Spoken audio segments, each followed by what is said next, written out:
for it. And we're live, even though it doesn't say it on the Zoom screen, I promise. It says it on my Facebook screen, so I'm going to trust that.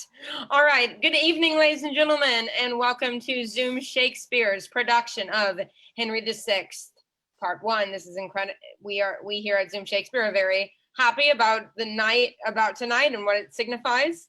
And we hope that you enjoy Henry VI, Part 1.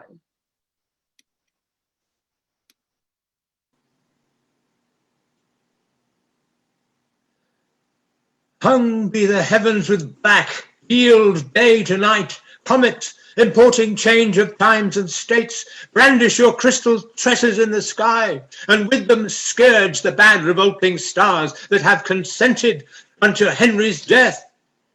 King Henry V, too famous to live long, England ne'er lost a king of so much worth. England never had a king until his time. Virtue he had, deserving to command. His brandished sword did blind men with his beams. His arms spread wider than a dragon's wings. His sparkling eyes, replete with wrathful fire, more dazzled than drove back his enemies. Then midday sun furiously bent against their faces. What should I say? His deeds exceed all speech. He ne'er lifted up his hand, but conquered. We mourn in black. Why mourn we not in blood? Henry is dead and never shall revive.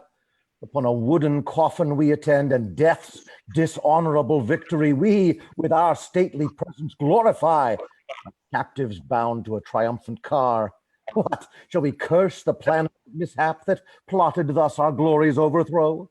Or shall we think the subtle-witted French conjurers and sorcerers that, afraid of him by magic person, contrived his end? He was a king blessed of the King of Kings. Unto the French and the dreadful judgment day, so dreadful will not be as was his sight. The battles of the Lord of hosts he fought. The church's prayers made him so prosperous. The church? Where is it? Had not churchmen prayed, his thread of life would not so soon decayed. None of you like but an effeminate prince, whom like a schoolboy you can overawe. Gloucester, whate'er we like, thou art protector, and looks to command the prince and the realm. Thy wife is proud. She holdeth thee in awe more than God or religious churchman may. Name not religion, for thou lovest the flesh, and ne'er throughout the years to church thou goest, except to pray against thy foes. Cease these jars, and rest your mind in peace. Let's to the altar. Heralds, wait on us. Instead of gold, we'll offer up our arms, since arms avail not, now that Henry's dead. Henry V, thy ghost I invocate. Prosper this realm, keep it from civil broils, combat with adverse planets in the heavens. My honourable lords, health to you all. Sad tidings I bring I to you out of France, of loss, of slaughter and discomfiture. Vienne, Champagne, Reims, Rouen, Orléans, Paris, Gisors, Poitiers are all quite lost. What sayest thou, man, before dead Henry's course? Speak softly, or the loss of those great towns will make him burst his lead and rise from death. Is Paris lost? Is Rouen yielded up? If Harry were recalled to life again, these newses would cause him once more to yield the ghost. How were they lost? What treachery was used? No treachery, but want of men and money amongst the soldiers. This is muttered, that here you maintain several factions, and whilst a field should be dispatched and fought, you are disputing of your generals. One would have lingering wars with little cost. Another would fly swift, but wanteth wings. A third thinks without expense at all, by guileful fair words, peace may be obtained. Awake, awake, English nobility, let not sloth Dim your honours new begot, cropped are the flower de luces in your arms. Of England's coat, one half is cut away. Were our tears wanting to this funeral, these tidings would call forth her flowing tides. Me they concern. Regent I am of France. Give me my steeled coat, I'll fight for France. Away with these disgraceful wailing robes. Wounds will I lend the French instead of eyes to weep their intermissive miseries. Lords, view these letters, full of bad mischance. France is revolted from the English quite, except some petty towns of no import. The Dauphin Charles is crowned king in wrath. The bastard of Orleans with him is joined. Rainier Duke of Anjou doth take his part. The Duke of Alençon flieth to his side. The Dauphin crowned king, all fly to him. Oh, whither shall we fly from this reproach? We will not fly but to our enemy's throat. Bedford, if thou be slacked, I'll fight it out. Gloucester, why dost thou of my forwardness? An army I have mustered in my thoughts, wherewith already France is overrun. My gracious lords, to add to your laments, wherewith you now bedew King Henry's hearse, I must inform you of a dismal fight betwixt the stout Lord Talbot and the French. What? Wherein Talbot overcame, is't so? Oh no, wherein Lord Talbot was overthrown. The circumstances I'll tell you more at large. The 10th of August last, this dreadful lord, retiring from the siege of Orleans, having full scarce 6,000 in his troop, by 23,000 of the French, was round encompassed and set upon. No leisure had he to enrank his men. He wanted pikes to set before his archers, instead whereof sharp stakes plucked out of hedges, they pitched in the ground confusedly to keep the horsemen off from breaking in. More than 3 hours the fight continued, where valiant Talbot, above human thought, enacted wonders with his sword and lance. Hundreds he sent to hell, and none durst stand him. Here, there, and everywhere, enraged he slew. The French exclaimed the devil was in arms. All the whole army stood agazed on him. His soldiers, spying his undaunted spirit, a Talbot, cried out amain, and rushed into the bowels of the battle. A base Walloon, to win the Dauphin's grace, thrust Talbot with a spear into the back, whom all France, with their chief assembled strength, durst not presume to look once in the face. Is Talbot slain then? I will slay myself for living idly here in Pompanese, while such a worthy leader, wanting aid, unto his dastard foeman is betrayed. Oh no, he lives, but is took prisoner. His ransom there is none, but I shall pay. I'll hale the Dauphin headlong from his throne. His crown shall be the ransom of my friend. 4 of their lords I'll change for one of ours. Farewell, my masters, my task will I. Bonfires in France forthwith I am to make, to keep our great St. George's feast with awe. 10,000 soldiers with me will I take, whose bloody deeds shall make all Europe quake. So you had need. 4 Orleans besieged, the English army has grown weak and faint. The Earl of Salisbury craveth supply, and hardly keeps his men from mutiny, since they so few watch such a multitude. Remember, lords, your oaths to Henry sworn, either to quell the Dauphin utterly, or bring him in obedience to your yoke. I do remember it, and here take my leave to go about my preparation.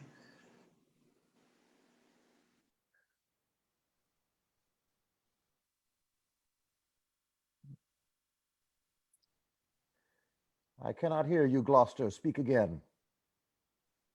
I'll to the tower with all haste I can to view the artillery and munitions, and then I will proclaim the young Henry king.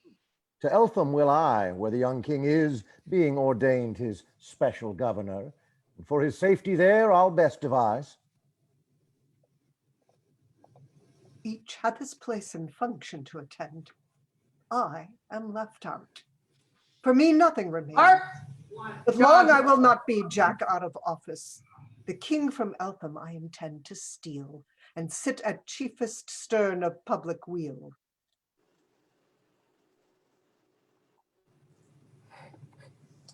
Miles, his true moving, even as in the heavens, so in the earth, to this day is not known. Late did he shine upon the English side, and now we are victors.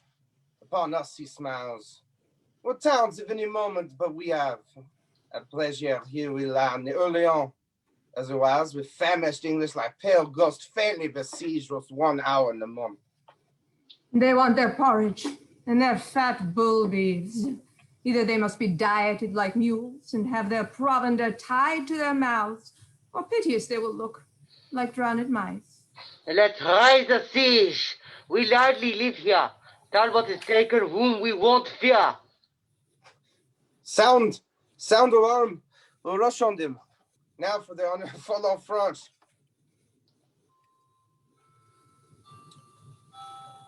We have ever saw the like. What men have I? Dogs, cowards, dastards. I would never have fled, but they left me amidst my enemies. Salisbury is the dumbest homicide. He fighteth will weary his life. The other lads, like lions wanting food, do rush upon them as their hungry play. Rossau, a countryman of ours, records England all Olivers and Rolands bred during the time Edward III did reign.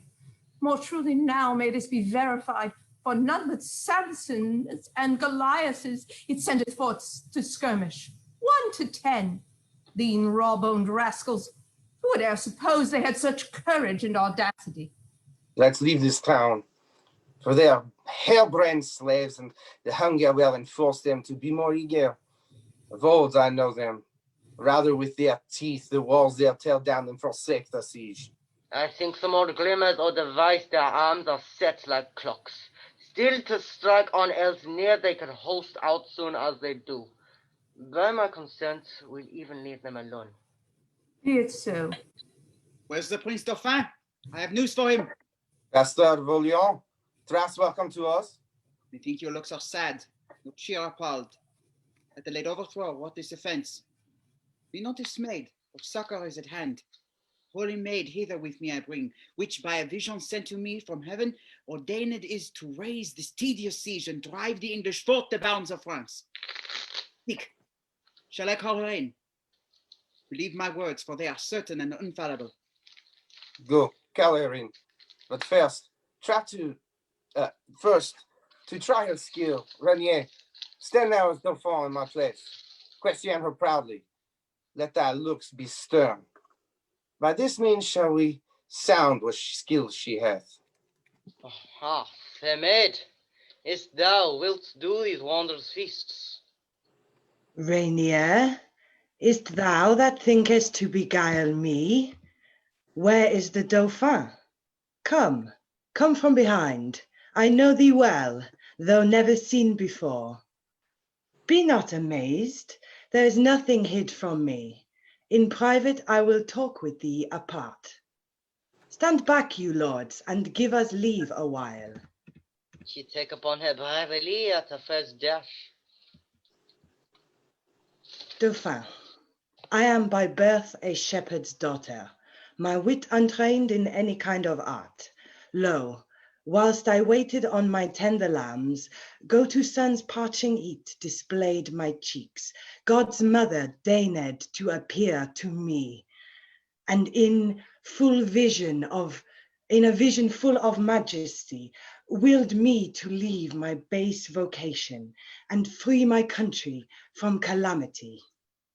Her aid she promised and assured success.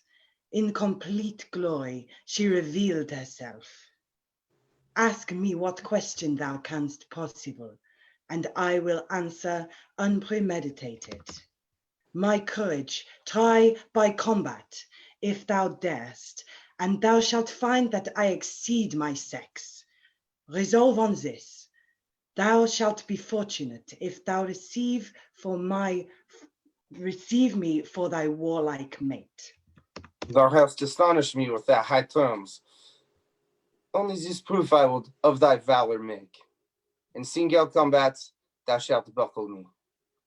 And if thou vanquishest, thy words are true. Otherwise, I renounce all confidence. I am prepared. Here is my keen-edged sword, decked with fine flowered de luce on each side. The witch at Touraine in St. Catherine's churchyard, out of a great deal of old iron I chose forth. Then come, in God's name, I fear no woman. And while I live, I'll ne'er fly from a man.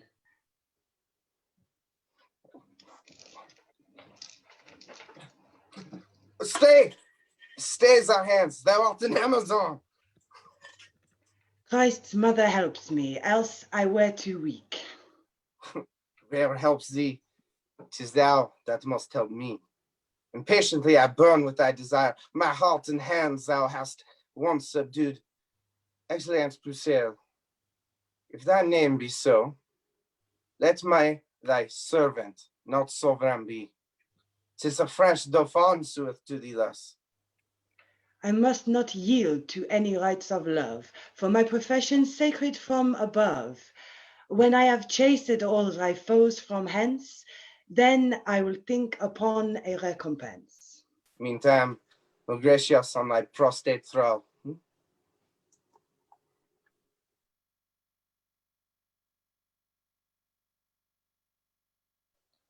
My lad, where are you? What device you on? Shall we give away all your arms or no?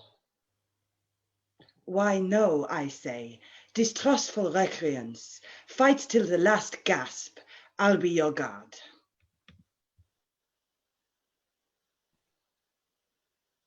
What she says I'll confirm. We'll fight it out. Assigned am I to be the English scourge. This night the siege assuredly I'll raise. Expect Saint Martin's summer, halcyon days, since I have entered into these wars. Glory is like a circle in the water, which never ceaseth to enlarge itself, till broad spreading it disperse to naught. With Henry's death, the English circle ends. Bright star of Venus, fallen down on the earth, how may I reverently worship thee enough? Leave off delays, and let us raise the siege. Woman, do what thou canst to save our honors. Drive them from Orleans and be immortalized. Presently we come. Come, let's away about it. No prophet I will trust if she prove false.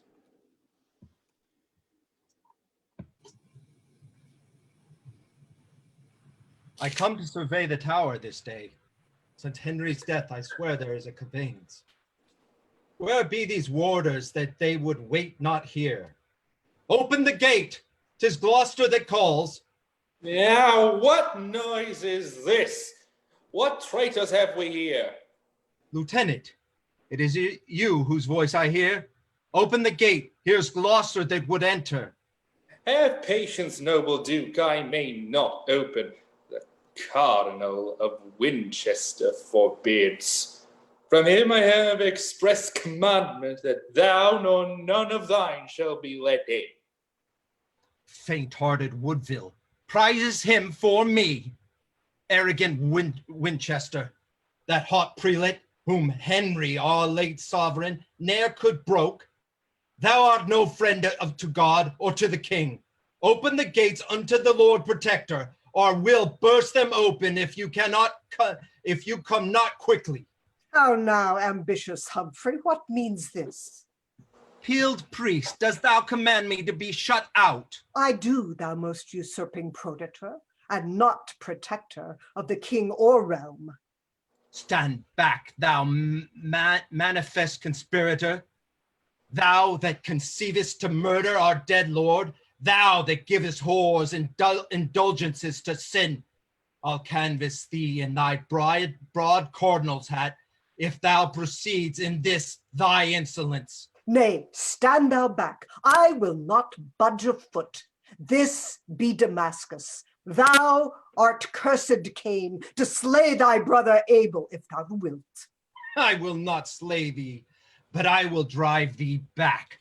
Thy scarlet robes as child's bearing cloth I will use to carry thee out of this place. Do what thou darest. I beard thee to thy face. What? Am I dared and bearded to my face? Draw, men, to all this privileged place, blue coats to tawny coats. Priest, beware your beard. I will tug it and cuff thee soundly. Under my feet I will stomp thy cardinal's hat. In spite of the Pope and dignitaries of church, here by the cheeks I will drag thee up and down. Gloucester, thou wilt answer this before the Pope. Winchester goose, I cry, a rope, a rope. Now beat them hence. Why do they let them stay? Thee I'll chase hence, thou wolf in sheep's array. Out, tawny coats, out, scarlet hypocrites.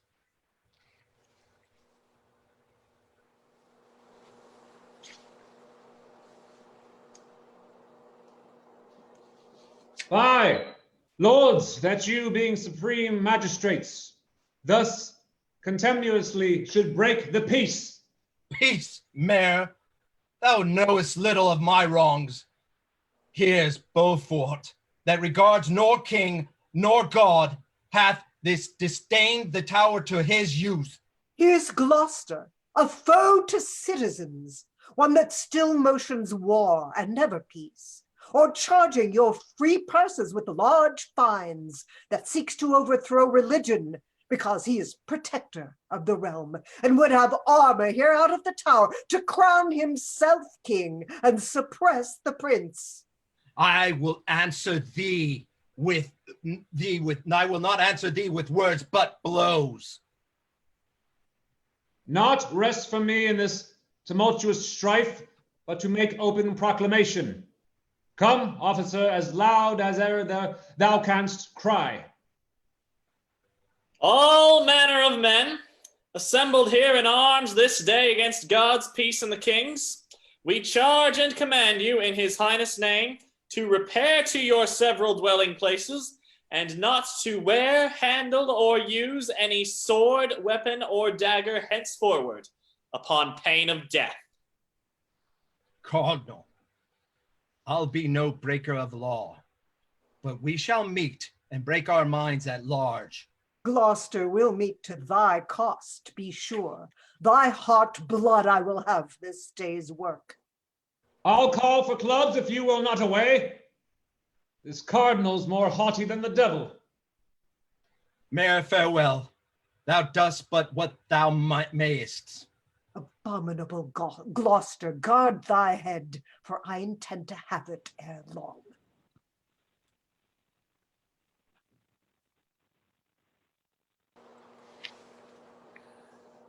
Talbot, my life, my joy again returned. Well, how wert thou handled, being prisoner? Or by what means gotst thou to be released? Discourse, I prithee, on this turret's top. Talbot, I can't hear you. The Duke of Bedford had a prisoner called the brave Lord Ponton de Saint-Relais. For him I was exchanged and ransomed, but with a baser man of arms by far, once in contempt they would have bartered me, which I disdaining, scorned, and craved death rather than I would be so vile esteemed. In fine, redeemed I was as I desired. Yet tellest thou not how thou wert entertained? With scoffs and scorns and contumelious taunts, an open marketplace produced they me to be a public spectacle to all. Here, said they, is the terror of the French, the scarecrow that affrights our children so. Then broke I from the officers that led me, and with my nails digged stones out of the ground to hurl at the beholders of my shame. My grisly countenance made others fly. None durst come near for fear of sudden death. In iron walls they deemed me not secure. So great fear of my name mongst them was spread that they supposed I could rend bars of steel and spurred in pieces posts of adamant, whereof a guard of chosen shot I had that walked about me every minute while. And if I did but stir out of my bed, ready they were to shoot me to the heart. I grieve to hear what torments you endure, but we will be revenged sufficiently. Now it is supper time in Orleans. Here, through this grate, I count each one, and view the Frenchmen how they fortify. Let us look in. The sight will much delight thee. For aught I see, this city must be famished, or with light skirmishes enfeebled. Ah! Oh Lord, have mercy on us, wretched sinners! What chance is this that suddenly hath crossed us? Speak, Salisbury, at least if thou canst speak. How farest thou, mirror of all martial men? One of thy eyes, and thy cheek's side struck off. Accursed tower, accursed fatal hand that hath contrived this woeful tragedy. In 13 battles Salisbury overcame. Henry V he first trained to the wars, whilst any trump did sound or drum struck up. His sword did ne'er leave the striking in the field, yet livest thou, Salisbury. Though thy speech doth fail, one eye thou hast to look to heaven for grace. The sun with one eye vieweth all the world. Heaven be thou gracious to none alive, if Salisbury wants mercy at thy hands. Salisbury, cheer thy spirit with this comfort. Thou shalt not die, whiles he beckons with his hand and smiles on me as who should say, when I am dead and gone, remember to avenge me on the French.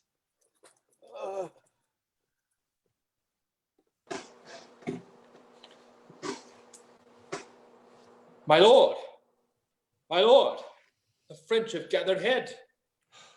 Dauphin with one Jean la Pucelle joined, a holy prophetess, new risen up, is come with a great power to raise the siege.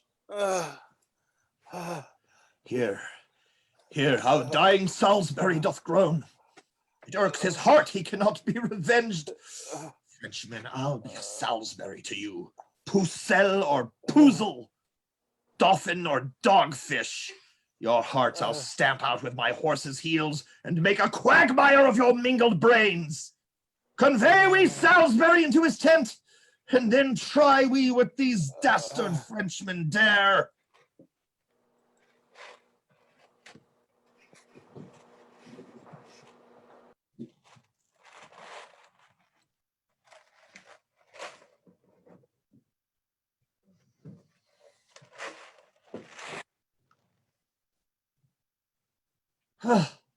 Where's my strength, my valor, and my force? Our English troops retire, I cannot slay them. A woman clad in armor chaseth them. Oh, here she comes. I'll have a bout with thee. Devil or devil's dam, I'll conjure thee. Blood will I draw on thee, thou art a witch, and straightway give thy soul to him thou servest. Come, 'tis only that I must disgrace thee.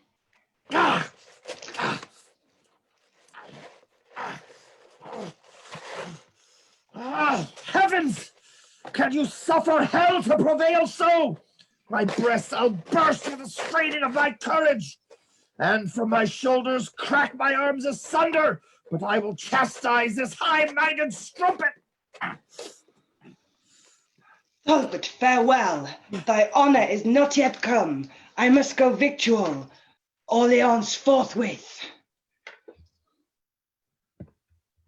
O'ertake me if thou canst. I scorn thy strength. Go, cheer up thy hunger-starved men. Help Salisbury to make his testament. The day is ours, as many more shall be.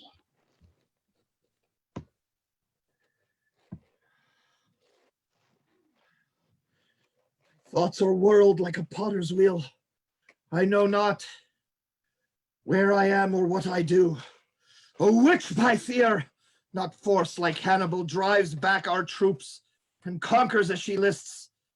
They called us for our fierceness, English dogs. Now, like to whelps for crying, we run away. Hark, countrymen! Either renew the fight or tear the lions out of England's coal. Oh, it will not be. Retire into your trenches. You all consented unto Salisbury's death, for none would strike a stroke in his revenge. Pucelle is entered into Orleans, in spite of us, or aught that we could do. Would I were to die with Salisbury, the shame hereof will make me hide my head.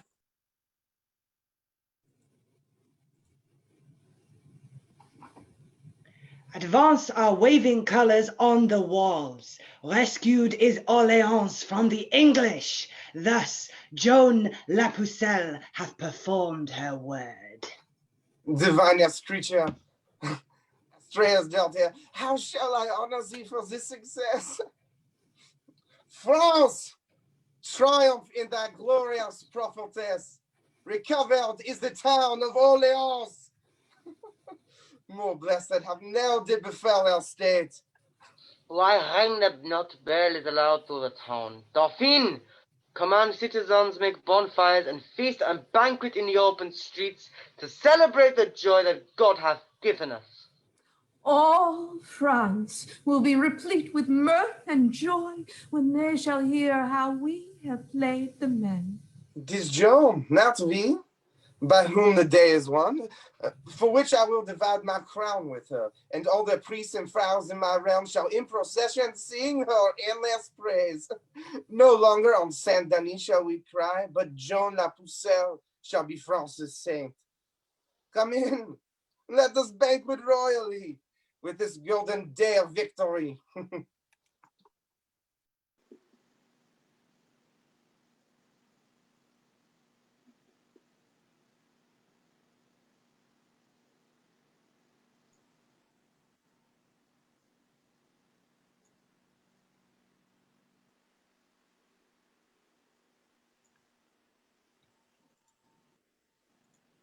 Sirs, take your places and be vigilant.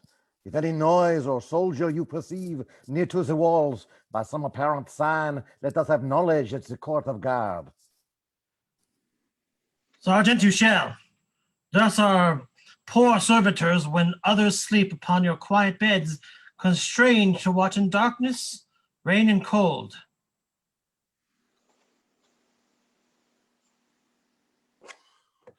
Lord Regent, and redoubled Burgundy, by whose approach the regions of Artois, Walloon, and Picardy are friends to us. This happy night the French are secure, having all day caroused and banqueted. Embrace we then this our opportunity, as fitting best to quittance their deceit contrived by art and baleful sorcery.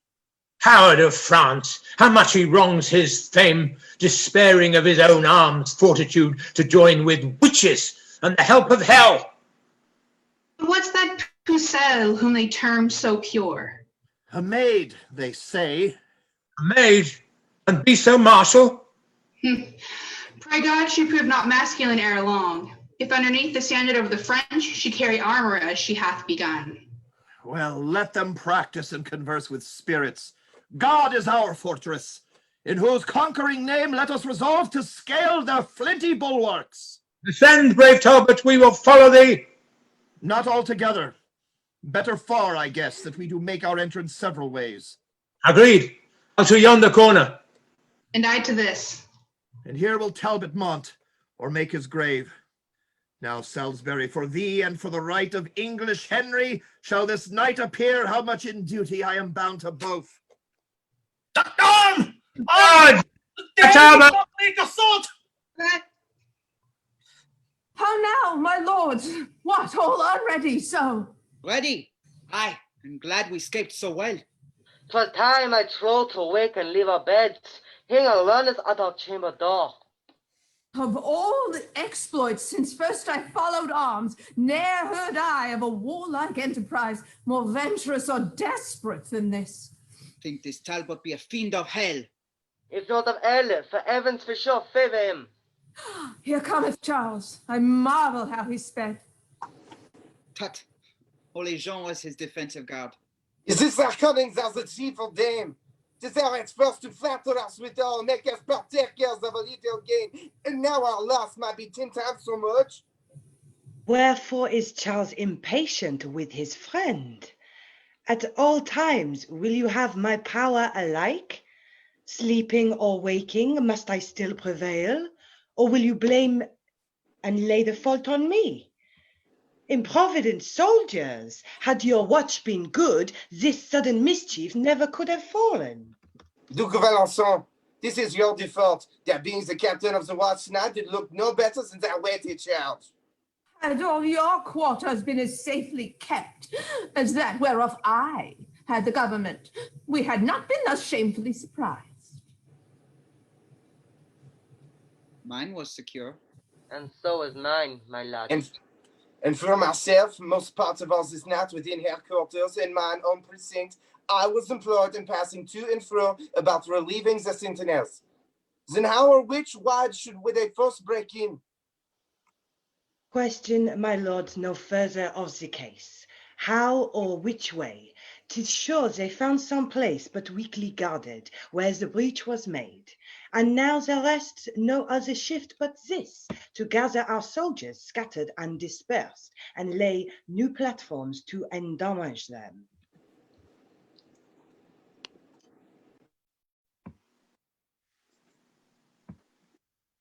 The day begins to break, and night is fled, whose pitchy mantle overveiled the earth.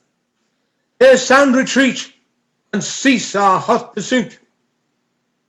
Bring forth a body of old Salisbury, and here advance it in the marketplace, the middle centre of this cursed town. Now have I paid my vow unto his soul. For every drop of blood was drawn from him, there hath at least 5 Frenchmen died tonight. And that hereafter ages may behold what ruin happened in revenge of him, within their chiefest temple I'll erect a tomb wherein his corpse shall be interred. Upon the which, that everyone may read, shall be engraved the sack of Orleans, the treacherous manner of his mournful death, and what a terror he had been to France. But lords, in all our bloody massacre, I muse we met not with the Dauphin's grace, his new come champion, virtuous Joan of Arc, nor any of his false confederates. 'Tis thought, Lord Talbot, when the fight began, roused on the sudden from their drowsy beds, they did amongst the troops of armed man leap o'er the wars for refuge in the field. Myself, as far as I could discern, for smoke and dusky vapors of the night, I'm sure I scared the Dauphin and his troll. When arm in arm they both came swiftly running, like to a pair of loving turtle doves that could not live asunder day or night. After that, things are set in order here. We'll follow them all the power we have. Great lords and gentlemen, what means this silence? Dare no man answer in a case of truth? Within the temple hall we were too loud. The garden here is more convenient. Then say at once if I maintained the truth or else was wrangling Somerset in the error. Faith, I have been a truant in the law, and never yet could frame my will to it, and therefore frame the law unto my will. Judge you, my lord of Warwick, then between us. Between 2 hawks, which flies the higher pitch? Between 2 dogs, which hath the deeper mouth? Between 2 horses, which doth bear him best? Between 2 girls, which hath the merriest eye? I have perhaps some shallow spirit of judgment, but in these nice sharp quillets of the law, good faith, I am no wiser than a doll. Tut, tut, here is a mannerly forbearance. The truth appears so naked on my side that any purblind eye may find it out.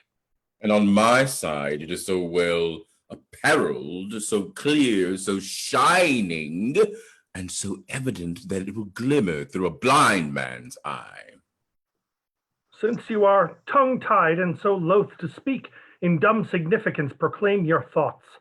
Let him that is a true-born gentleman, and stands upon the honor of his birth, if he suppose that I have pleaded truth from off this briar, pluck a white rose with me. Let him that is no coward, nor no flatterer, but dare maintain the party of the truth, pluck a red rose from this thorn with me. I love no colors, and without all color of base insulting flattery, I pluck the white rose with Plantagenet. I pluck this red rose with young Somerset, and say withal I think he held the right. Stay, lords and gentlemen, and pluck no more till you conclude that he upon whose side the fewest roses are cropped from the tree shall yield the other in the right opinion. Good Master Vernon, it is well objected. If I have fewest, I subscribe. And I. Then for the truth and plainness of the case, I pluck this pale maiden bosom here, giving my verdict on the white rose side.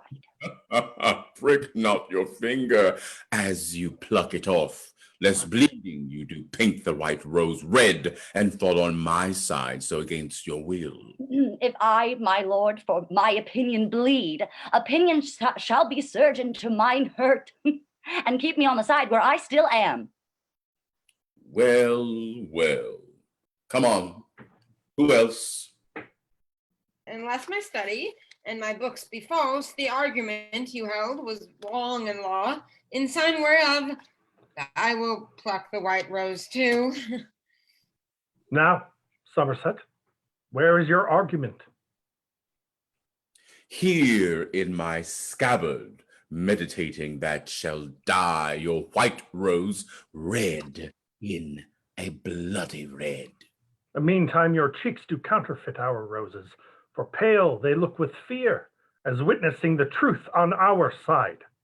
No, Plantagenet, 'tis not for fear, but anger that my cheeks blush for pure shame to counterfeit our roses, and yet thy tongue will not confess thy error. Hath not thy rose a canker, Somerset? Has not thy rose a thorn, Plantagenet? Aye, sharp and piercing, to maintain his truth, whilst thy consuming canker eats his falsehood. Well, I'll find friends to wear my bleeding roses that shall maintain what I have said is true, where false Plantagenet dare not be seen. Now, by God's will, thou wrongst him, Somerset. His grandfather was Lionel, Duke of Clarence, third son to the third Edward, King of England. Spring crestless yeoman from so deep a root? By him that made me, I'll maintain my words on any plot of ground in Christendom. Was not thy father Richard, Earl of Cambridge, for treason executed in our late king's days? And by his treason standest not thou attainted, corrupted, and exempt from ancient gentry? His trespass yet lives guilty in thy blood. Until thou be restored, thou art a yeoman. My father was attached, not attainted, condemned to die for treason, but no traitor. And that I'll prove on better men than Somerset, where growing time once ripened to my will. For your partaker poll, you and you yourself, I'll note you in my book of memory to scourge you for this apprehension. Look to it well, and say you are well armed. Thou shalt find us ready for the steel, and know us by these colors for thy foes. For these, my friends, in spite of thee, shall wear. And by my soul, this pale and angry rose, as cognizance of my blood-drinking hate, will I forever and my faction wear, until it wither with me to my grave, or flourish to the height of my degree. Go forward, and be choked with thy ambition. And so, farewell, until I meet thee next. Have with thee, Pole, farewell, ambitious Richard. How I am braved and must perforce endure it! This blood that they object against your house shall be whipped out in the next Parliament, called for the truce of Winchester and Gloucester, and if thou be not then created York, I will not live to be accounted Warwick. Meantime, in signal of my love to thee, against proud Somerset and William Pole, will I upon thy party wear this rose. And here I prophesy, this brawl today, grown to this faction in the Temple Garden, shall send between the red rose and the white 1,000 souls to the death and deadly night. Good Master Vernon, I am bound to you that you on my behalf would pluck a flower. In your behalf, still will I wear the same. So will I. Thanks, gentle sir. Come, let us for to dinner. I dare say this quarrel will drink blood another day.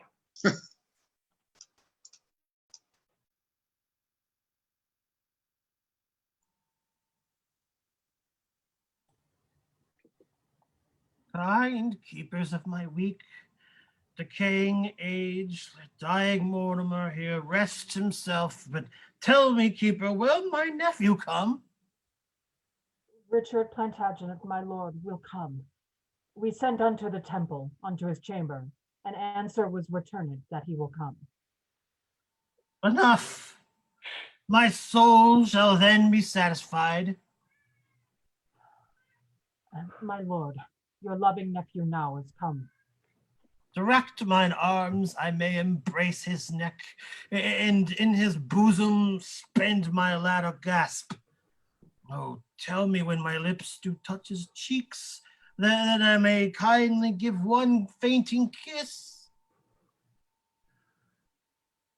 And now declare, sweet stem from York's great stock, why didst thou say of late thou wert despised? First, lean thine aged back against mine arm, and in that ease I'll tell thee my disease. This day, in argument upon a case, some words there grew twixt Somerset and me, among which terms he used his lavish tongue and did upbraid me with my father's death, which obloquy set bars before my tongue, else with the like I had requited him. Therefore, good uncle, for my father's sake, in honor of a true Plantagenet, and for alliance sake, declare the cause my father, Earl of Cambridge, lost his head. That cause, fair nephew, that imprisoned me and hath detained me all my flowering youth within a loathsome dungeon, there to pine, was cursed instrument of his decease. Discover more at large what cause that was, for I am ignorant and cannot guess. I will, if that my fading breath permit, and death approach not ere my tale be done. Henry IV, grandfather to this king, deposed his nephew Richard, Edward's son, his first begotten and the lawful heir of Edward, king the third of the descent, during whose reign of the Percys of the North, finding his usurpation most unjust, endeavored my advancement to the throne. The reason moved these warlike lords to this was for that young Richard thus removed, leaving no heir begotten of his body, I was the next by birth and parentage. For my mother I derived am from Lionel, Duke of Clarence, third son to King Edward III, whereas he from John of Gaunt doth bring his pedigree, being but forth of that heroic line. But mark, as in this hardy great attempt they labored to plant the rightful heir, I lost my liberty and they their lives. Long after this, when Henry V, succeeding his father Bolingbroke, did reign, thy father Earl of Cambridge then derived from famous Edmund Langley, Duke of York, marrying my sister, that thy mother was, again in pity of my hard distress, levied an army weening to redeem, and I have installed me in the diadem as the rest, so fell that noble Earl and was beheaded. Thus the Mortimers, in whom the title rested, were suppressed. Of which, my lord, your honor is the last. True. And thou seest that I have no issue have, and that my fainting words do warrant death. Thou art my heir. The rest I wish thee gather, but yet be wary in thy studious care. Thy grave admonishments prevail with me. But yet methinks my father's execution was nothing less than bloody tyranny. With silence, nephew, be thou politic. Strong fixed is the house of Lancaster, like a mountain not to be removed. Oh, uncle, would some part of my young years might but redeem the passage of your age. Thou dost then wrong me, as that slaughterer doth, which giveth many wounds when one will kill. More not, except thou sorrow for my good. Only give order for my funeral, and so farewell. And fair be all thy hopes, and prosperous be thy life in peace and war.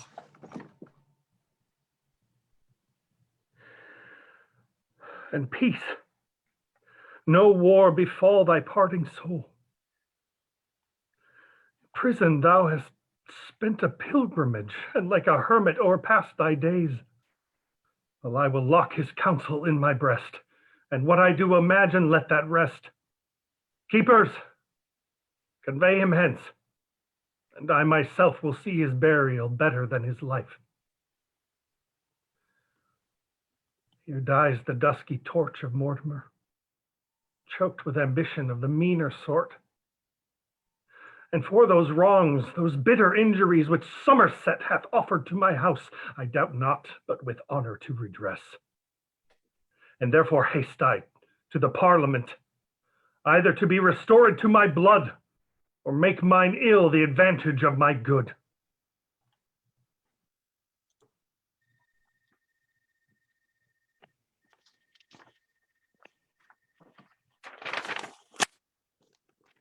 Comest thou with deep premeditated lines, with written pamphlets studiously devised?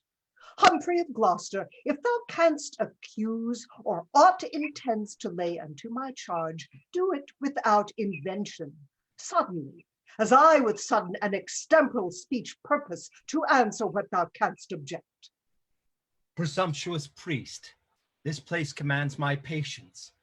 Or thou should findest thou hast dishonored me. Think not, although in my writing I prefer the manner of thy vile, outrageous crimes, that therefore I have forged and am not able verbatim to rehearse the method of my pen. No, prelate, such as thy audacious wickedness, thy lewd, pestiferous, and dissentitious pranks, as very infants prat on their pride. Thou art the most pernicious usurer, forward by nature, enemy to peace, vivacious, wanton, more than well beseems a man of thy profession and degree. Gloucester, I do defy thee. Lords, vouchsafe to give me hearing what I shall reply. If I were covetous, ambitious, or perverse, as he will have me, how am I so poor? Or how haps it I seek not to advance or raise myself, but keep my wonted calling? And for dissension, who prefereth peace more than I do, except I be provoked, but he shall know I am as good. As good? Thou bastard of my grandfather! I, lordly sir, for what are you, I pray, but one imperious in another's throne? Am I not protector, saucy priest? And am I not a prelate of the church? Yes, as an outlaw in a castle keeps, and uses it to patronage his theft. Irreverent Gloucester. Thou art reverent, touching thy spiritual function, not thy life. Rome shall remedy this. Rome thither then. Uncles of Gloucester and of Winchester, the special watchmen of our English will, I would prevail, if prayers might prevail, to join your hearts in love and amity. Oh, what a scandal is it to our crown that two such noble peers as you should jar. Believe me, lords, my tender years can tell civil dissension is a viperous worm that gnaws the bowels of the Commonwealth. Down with the tawny coats! What tumult is this? An uproar, I dare warrant, begun through malice of the bishop's men. Stones, stones! Oh, my good lords and virtuous Henry, pity the city of London, pity us! The bishop and the Duke of Gloucester's men, forbidden late to carry any weapon, have filled their pockets full of pebble stones, and, banding themselves in contrary parts, do pelt so fast at one another's pate, that many have their giddy brains knocked out. Our windows are broke down in every street, and we, for fear, compelled to shut our shops. We charge you on allegiance to ourselves to hold your slaughtering hands and keep the peace. Pray, Uncle Gloucester, mitigate this strife. Hey, if we be forbidden stones, we'll fall to it with our teeth. Do what you dare, we are as resolute. You of my household, leave this peevish broil, and set this unaccustomed fight aside. My lord, we know your grace to be a man just and upright, and for your royal birth inferior to none but his majesty. And ere that we will suffer such a prince, so kind a father of the commonweal, to be disgraced by an incord mate, we and our wives and children all will fight, and have our bodies slaughtered by thy foes. Aye, and the very parings of our nails shall pitch a field when we are dead. Stay, stay, I say. And if you love me as you say you do, let me persuade you to forbear a while. How this discord doth afflict my soul. Can you, my lord of Winchester, behold my sighs and tears, and will not once relent? Who should be pitiful if you be not? Or who should study to prefer a peace if holy churchmen take delight in broils? Yield, my Lord Protector, yield.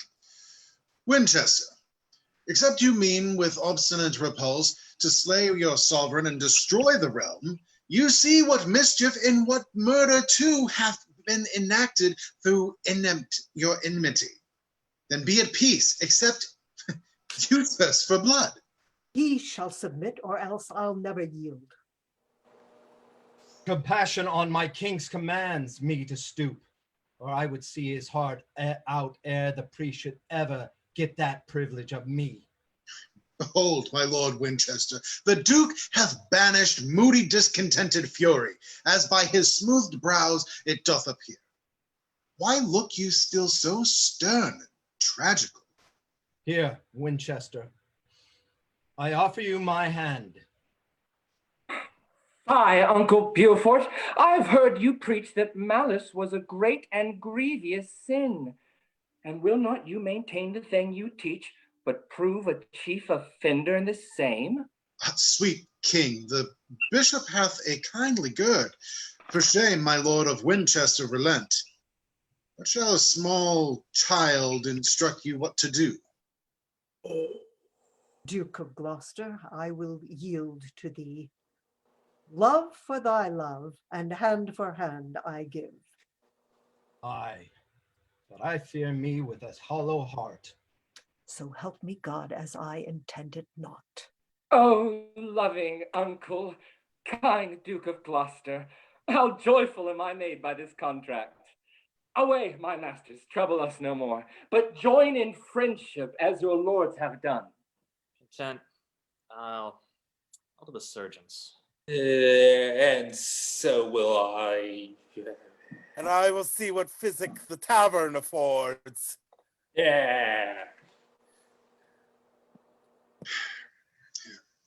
Accept this scroll, most gracious sovereign, which in the right of Richard Plantagenet we do exhibit to your majesty.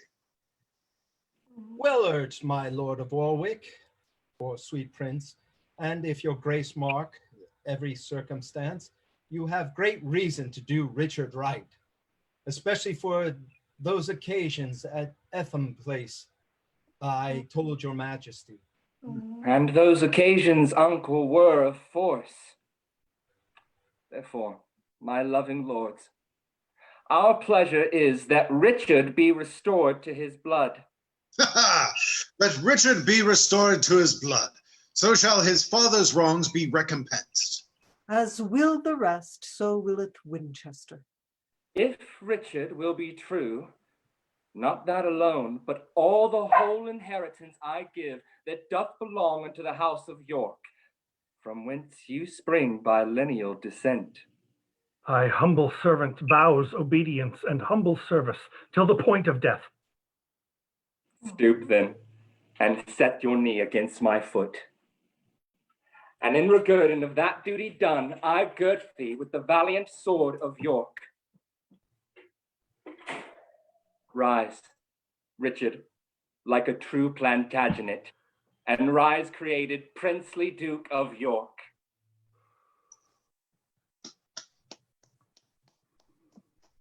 And so thrive Richard as thy foes may fall. And as my duty springs, so perish they that grudge one thought against your majesty. Welcome, High Prince, mighty Duke of York. Perish, base prince, ignoble Duke of York. Now it will best avail your majesty to cross the seas and to be crowned in France. When Gloucester says the word, King Henry goes, for friendly counsel cuts off many foes. Your ships already are in readiness. Aye, we may march in England or in France, not seeing what is likely to ensue. Now I fear that fatal prophecy which in the time of Henry named the Fifth was in the mouth of every sucking babe, that Henry born at Monmouth should win all, and Henry born at Windsor should lose all. Which is so plain that Exeter doth wish his days may finish ere that hapless time.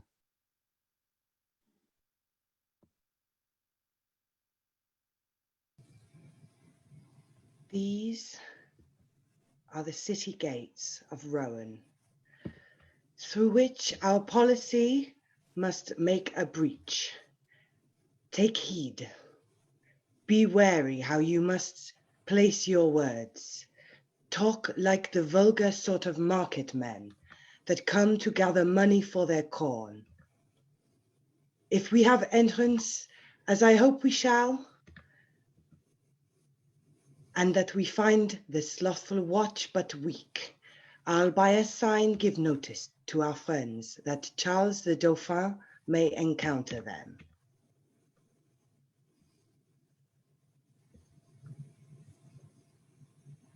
Read law. Paysan la pauvre gens de France, poor market folk that come to sell their corn. And here, Irene, the market bell is wrong. Now, roan, I'll shake thy bullocks to the ground.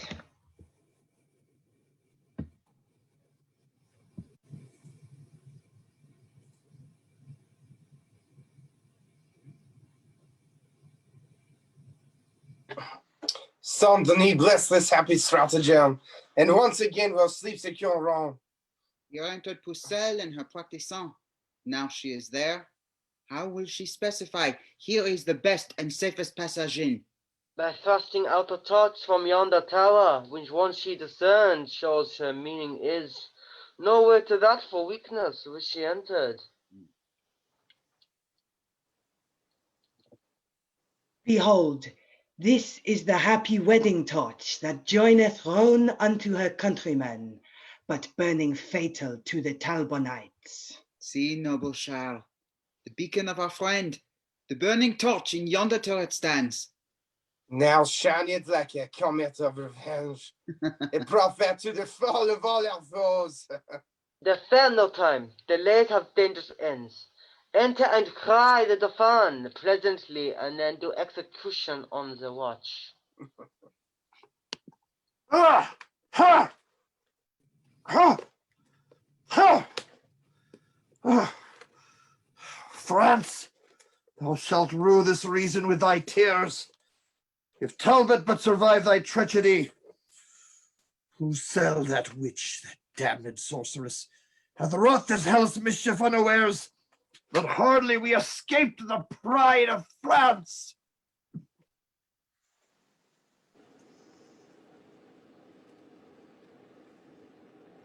Good morrow, gallants. Want you corn for bread? I think the Duke of Burgundy will fast before he'll buy again at such a rate.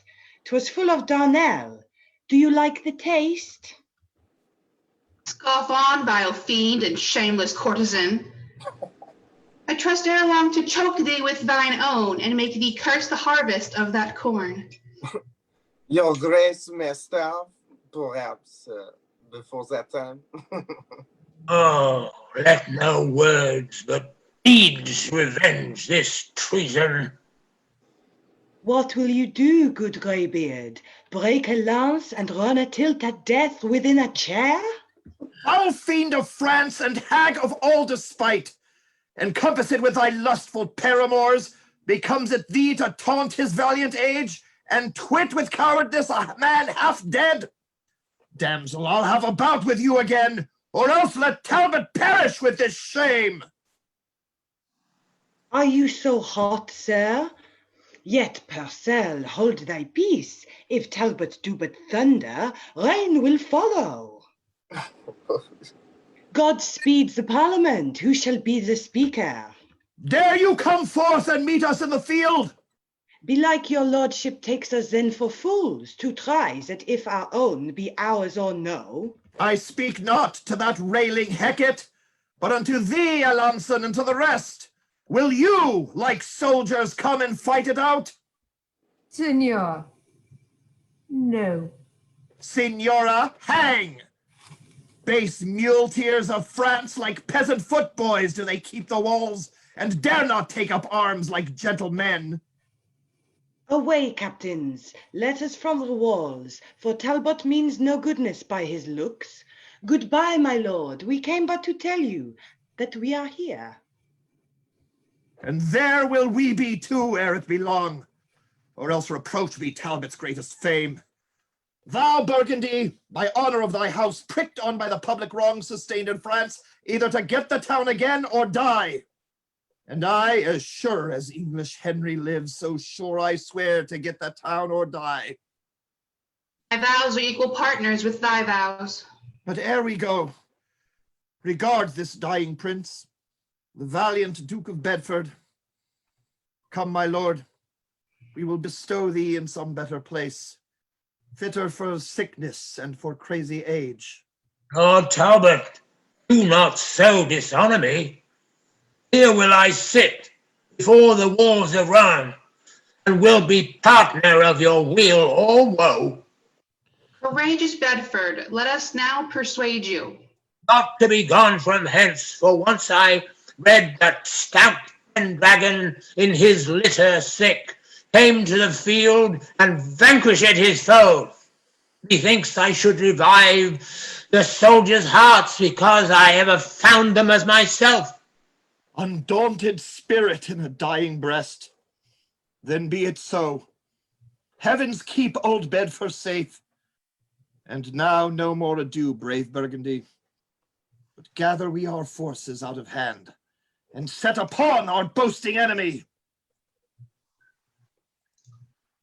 Now, quiet soul, depart when heaven please, for I have seen our enemies o'erthrow.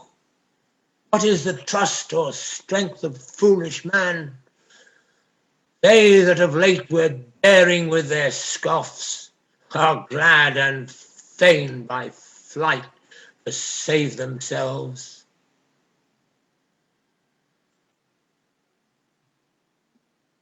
Lost and recovered in a day again. This is a double honor, Burgundy, yet heavens have glory for this victory. Warlike and martial Talbot, Burgundy enshrines thee in his heart, and here erects thy noble deeds as valor's monuments. Thanks, gentle Duke, but where is Pucelle now? I think her old familiar is asleep. Now where's the bastards Braves and Charles his gleeks? What? All est mort? Rohan hangs her head for grief that such a valiant company are fled. Now will we take some order in the town, placing therein some export officers, and then depart to Paris the king. For there young Henry with his nobles lie. What wills Lord Talbot pleaseth Burgundy. But yet, before we go, let us not forget the noble Duke of Bedford, late deceased, but see his exequies fulfilled in Rohan. A braver soldier never couched lance, a gentler heart did never sway in court. But kings and mightiest potentates must die, for that's the end of human misery.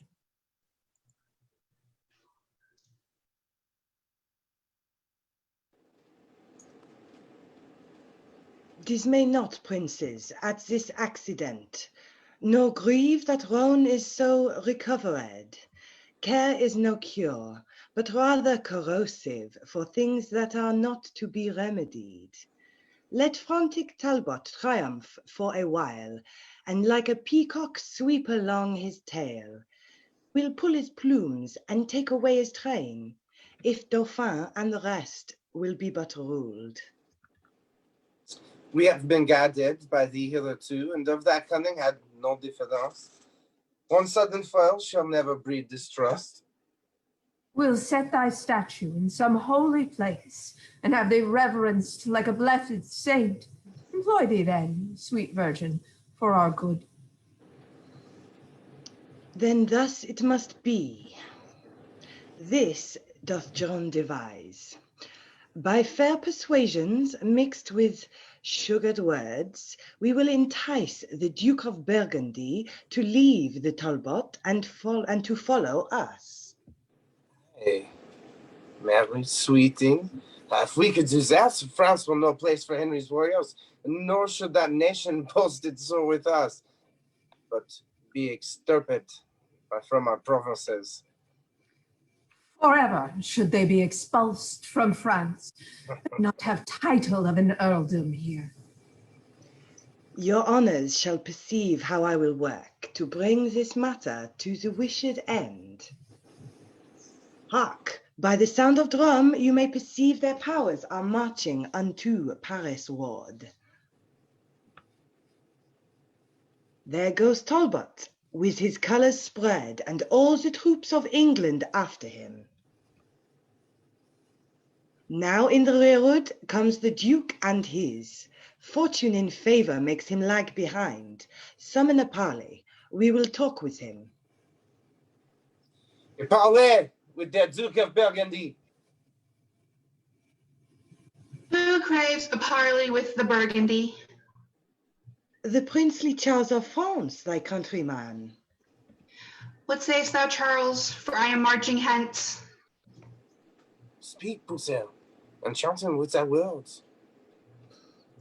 Brave Burgundy, undoubted hope of France, stay, let thy humble handmaid speak to thee. Speak on, but be not over tedious. Look on thy country, look on fertile France, and see the cities and the towns defaced by wasting ruin of the cruel foe. As looks the mother on her lowly babe, when death doth close his tender dying eyes. See the pining malady of France. Behold the wounds, the most unnatural wounds, which thou thyself hast given her woeful breast. O turn thy edged sword another way. Strike those that hurt, and hurt not those that help. One drop of blood drawn from thy country's bosom should grieve thee more than streams of foreign gore. Return thee, therefore, with a flood of tears, and wash away thy country's stained spots. Either she hath bewitched me with her words, or nature makes me suddenly relent. Besides, all French and France exclaims on thee, doubting thy birth and lawful progeny. Who join'st thou with, but with a lordly nation that will not trust thee but for profit's sake? When Talbot hath set footing once in France, and fashioned thee that instrument of ill, who then but English Henry will be lord, and thou be thrust out like a fugitive? Call we to mind, and mark but this for proof. Was not the Duke of Orleans thy foe? And was he not in England prisoner? But when they heard he was thine enemy, they set him free without his ransom paid, in spite of Burgundy and all his friends. See then, thou fightest against thy countrymen. Thou joinst with them will be thy slaughtermen. Come, return, thou wandering lord. Charles and the rest will take thee in their arms. I am vanquished. These haughty words of hers have battered me in the roaring cannon shot, and made me almost yield upon my knees. Forgive me, country and sweet countrymen, and lords, accept this hearty kind of embrace. My forces and my power of men are yours. So farewell, Talbot. I'll no longer trust thee. Done like a Frenchman, turn and turn again. Welcome, brave Duke. That friendship makes us fresh. Doth beget new courage in our breasts. Pucelle hath bravely played her part in this, and doth deserve a coronet of gold. Now, let us on, my lords, and join our powers and seek how we may prejudice the foe.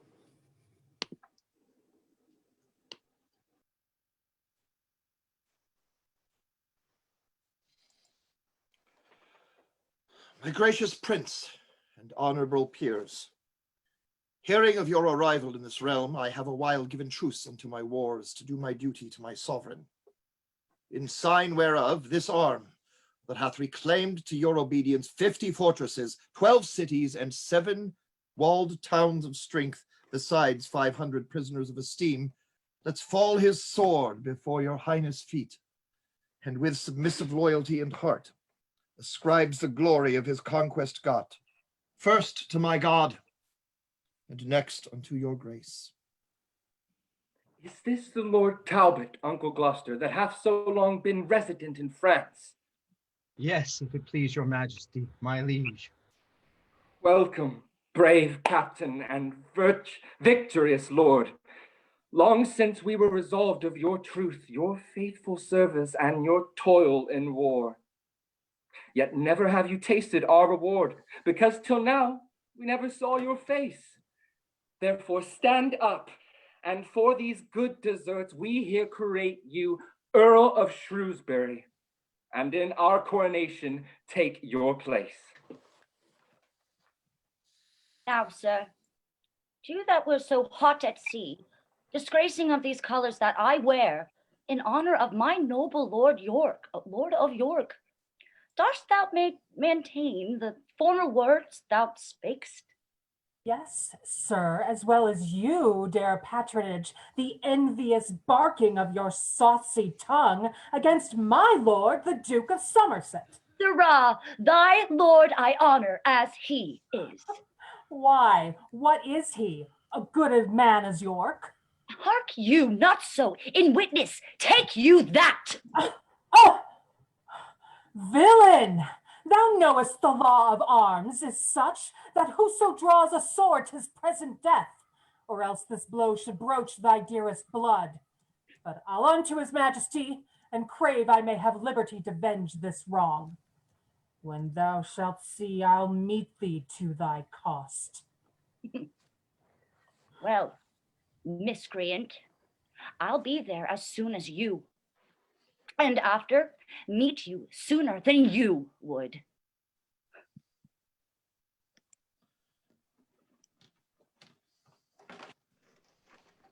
Lord Bishop, set the crown upon his head.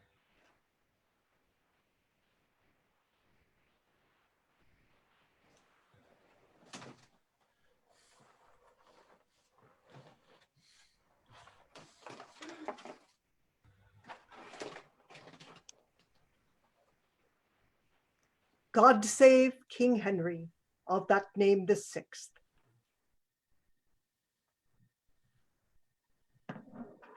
And now, my Lord Protector, view the letter sent from our uncle, Duke of Burgundy. What means his grace that he hath changed his style? No more but plain and bluntly to the king? Has he forgotten he is his servant? Or doth he carelessly superscription pretend some alteration in goodwill? What's here? I have upon a special cause moved with compassion of my country's wrack, together with the pitiful complaints of such as your oppression feeds upon, forsaking your pernicious faction, and have joined with Charles, the rightful king of France. Oh, monstrous treachery! Can this be so? What, doth my uncle Burgundy revolt? He doth, my lord, and is become your foe. Is that the worst this letter doth contain? It is the worst, and all, my lord, he writes. Why then, Lord Talbot there shall talk with him, and give him chastisement for this abuse. How say you, my lord, are you not content?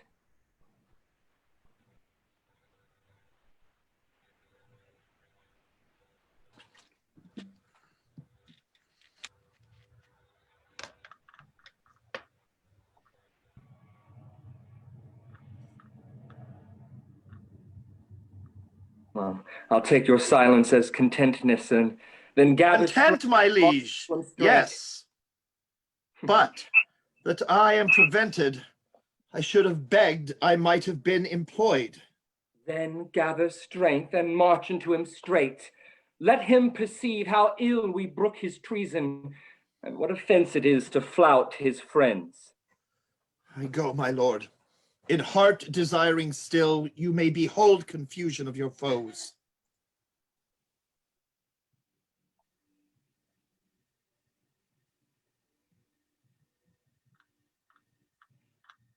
Grant me that combat, gracious sovereign. And me, my lord, grant me the combat too. This is my servant, hear him, noble prince. And this is mine, sweet Henry. Favor him. Be patient, lords, and give them leave to speak.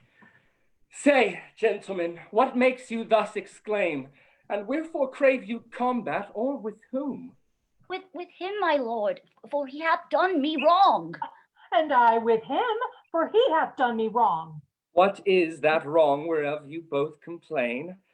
First let me know, and then I'll answer you. Crossing the sea from England unto France.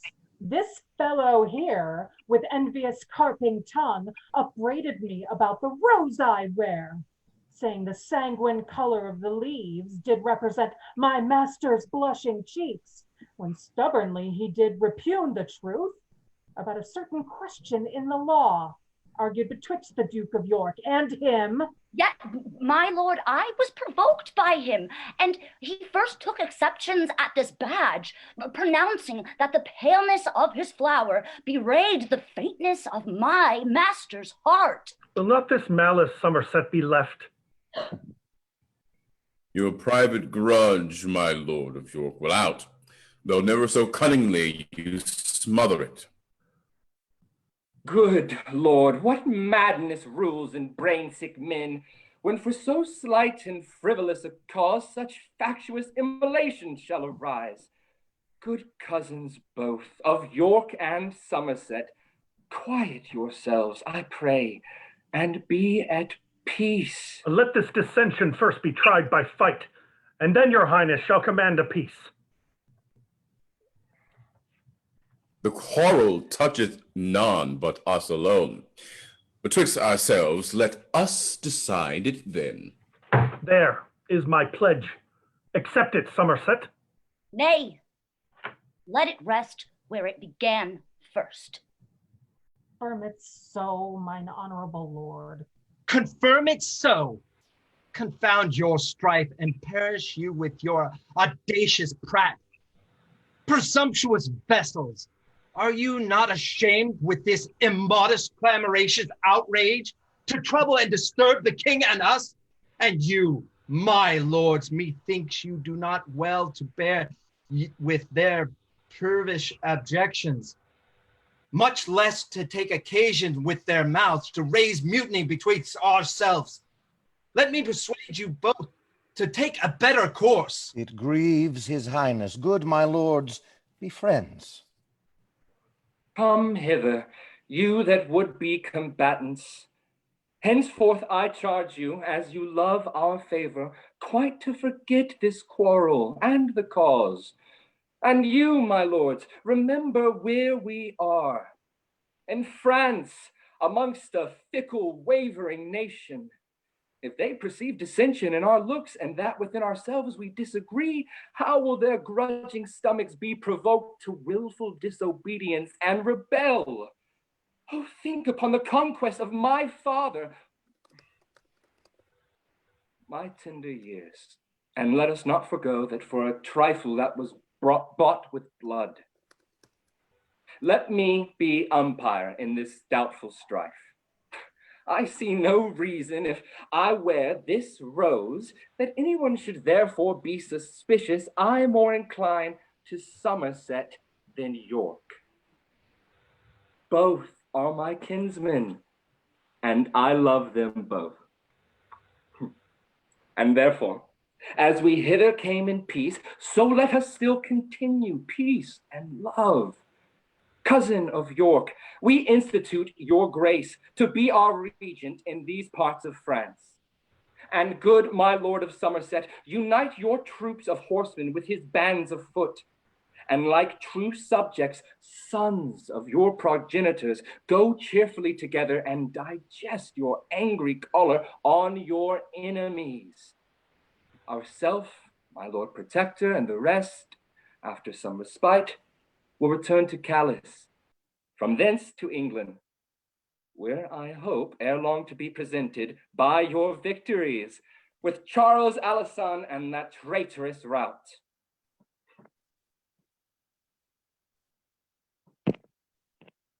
Well didst thou, Richard, to suppress thy voice, for had the passions of thy heart burst out, I fear we should have seen deciphered there more rancorous spite, more furious raging broils than yet can be imagined or supposed. But howsoe'er, no simple man that sees this jarring discord of nobility, this shouldering of each other in the court, this factions bandying of their favorites, but sees it doth presage some ill event. 'Tis much when scepters are in children's hands, but more when envy breeds unkind division. There comes the ruin. There begins confusion. Ladies and gentlemen, we will take a 5-minute intermission, and we will be back at 9:52.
Go to the gates of Boudoir, trumpeter.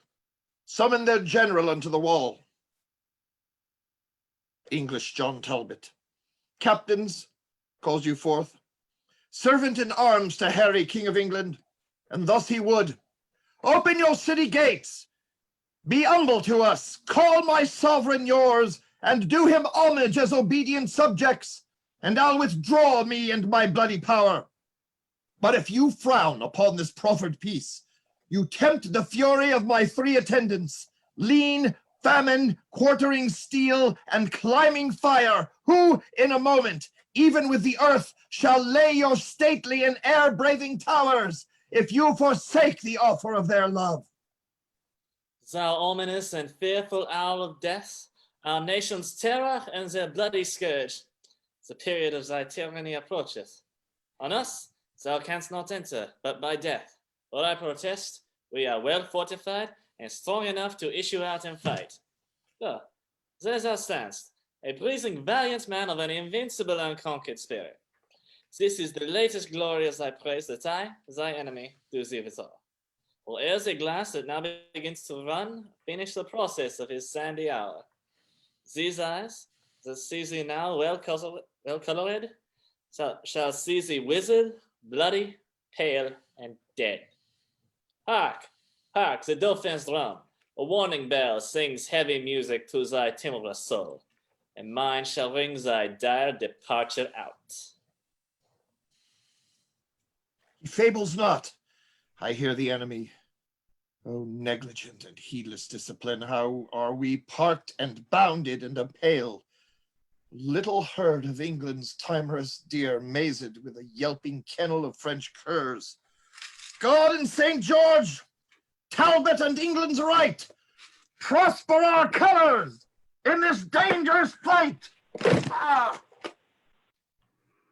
A plague upon that villain Somerset that thus delays my promised supply of horsemen that were levied for this siege. Renowned Talbot doth expect my aid, and I am louted by a traitor villain, and cannot help the noble chevalier. God comfort him in this necessity. If he miscarry, farewell wars in France.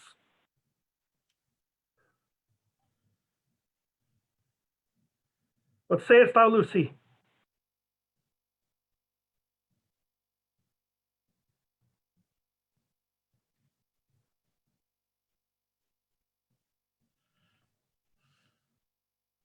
A princely leader of our English strength, never so needful on the earth of France, spurred to the rescue of the noble Talbot, who now was girdled with a waist of iron and hemmed about with a grim destruction. To Bordeaux warlike Duke, to Bordeaux York.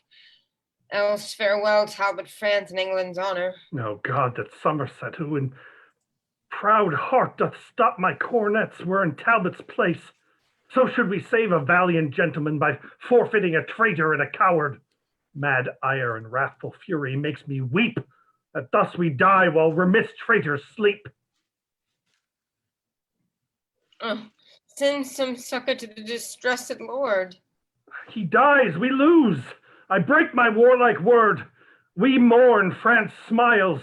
We lose, they daily get, all long of this vile traitor Somerset. Then God take mercy on brave Talbot's soul, and on his son, young John, with 2 hours since I met him travel towards his warlike father at the 7 years old. Did not Talbot see his son?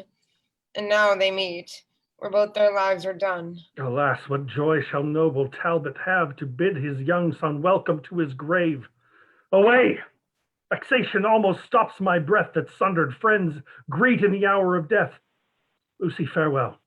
No more my fortune can but curse the cause. I cannot aid the man. Maine, Blois, Poitiers, and Tours are won away. Long all of Somerset and his delay. Thus while the vulture of sedition feeds in the bosom of such great commanders, sleeping neglection doth betray to loss the conquest of our scarce cold conqueror, that ever living man of memory, Henry V. Alls they each other cross, lives, honors, lands, and all hurry to loss.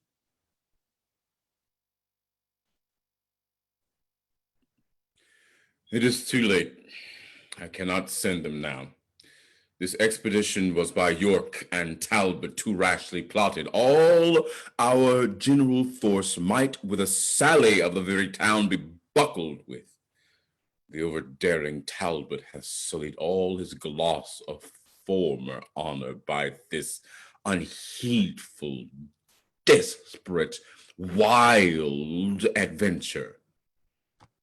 York set him on to fight and die in shame. That Talbot dead, great York will bear that name. How now, Sir William? Whither were you sent? Whither, my lord? From bought and sold Lord Talbot, who ringed about with bold adversity, cries out to noble York and Somerset to beat a sailing death from his weak regions. And whilst the honourable captain there drops bloody sweat from his war-wearied limbs, and in advantage lingering looks for rescue, you his false hopes, the trust of England's honour, keep off aloof with worthless emulation. Let not your private discord keep away the levied succours that should lend him aid, while he renowned noble gentlemen yield up his life unto a world of odds. Orleans the bastard, Charles, Burgundy, Alençon, Regnier compassed him about, and Talbot perisheth by your default. York set him on. York should have sent him aid. And York, as fast upon your grace, exclaimed, swearing that you withhold his levied host, collected for this expedition. York lies. He might have sent and had the horse. I owe him little duty and less love, and take foul scorn to fawn on him by sin. The fraud of England, not the force of France, hath now entrapped the noble-minded Talbot. Never to England shall he bear his life, but dies betrayed to fortune by your strife. Come, go. I will dispatch the horsemen straight. Within 6 hours they will be at his aid. Too late comes rescue. He is ta'en or slain, for fly he could not if he would have fled. And fly would Talbot never, though he might. If he be dead, brave Talbot, then adieu. His fame lives in the world, his shame in you.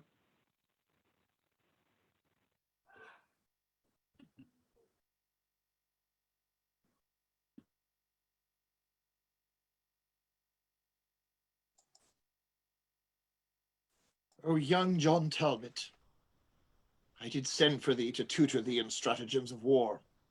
What Talbot's name might be in thee revived, when sapless age and weak unable limbs should bring thy father to his drooping chair, but, oh, malignant and ill-boding stars, now thou art come unto a feast of death, a terrible and unavoided danger.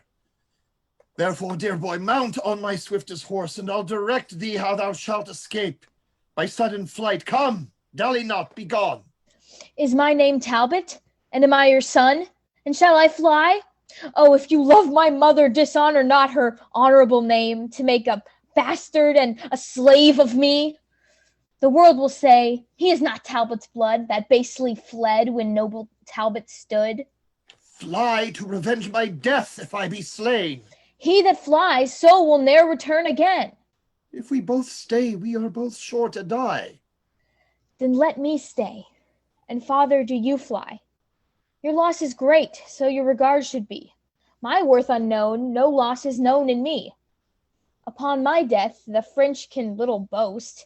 In yours, they will. In you, all hopes are lost. Flight cannot stain the honor you have won, but mine it will, that no exploit have done. You fled for vantage, everyone will swear, but if I bow, they'll say it was for fear. There is no hope that ever I will stay, if the first hour I shrink and run away. Here on my knee, I beg mortality, rather than life preserved with infamy. Shall all thy mother's hopes lie in one tomb? Aye, rather than I'll shame my mother's womb. Upon my blessing I command thee, go. To fight I will, but not to fly the foe. Part of thy father may be saved in thee. No part of him but will be shame in me. Thou never hadst renown, nor canst thou lose it. Yes, your renowned name. Shall flight abuse it? My father's charge shall clear thee from that stain. You cannot witness for me being slain. If death be so apparent, then both fly.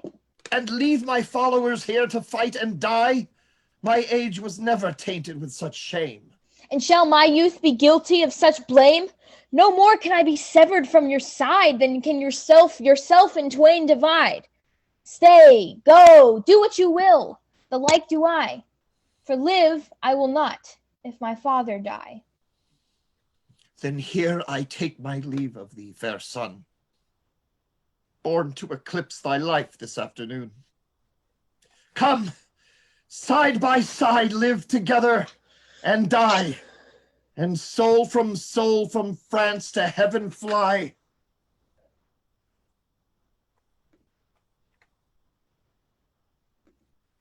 St. George and victory! Fight, soldiers, fight! The regent with Talbot hath broke his word, and left us to the rage of France's sword. Where is John Talbot? Pause and take thy breath. I gave thee life and rescued thee from death. Oh, twice my father, twice am I thy son.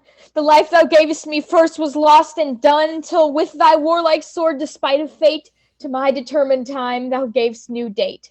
When from the Dauphin's crest thy sword struck fire, it warmed thy father's heart with proud desire of bold-faced victory.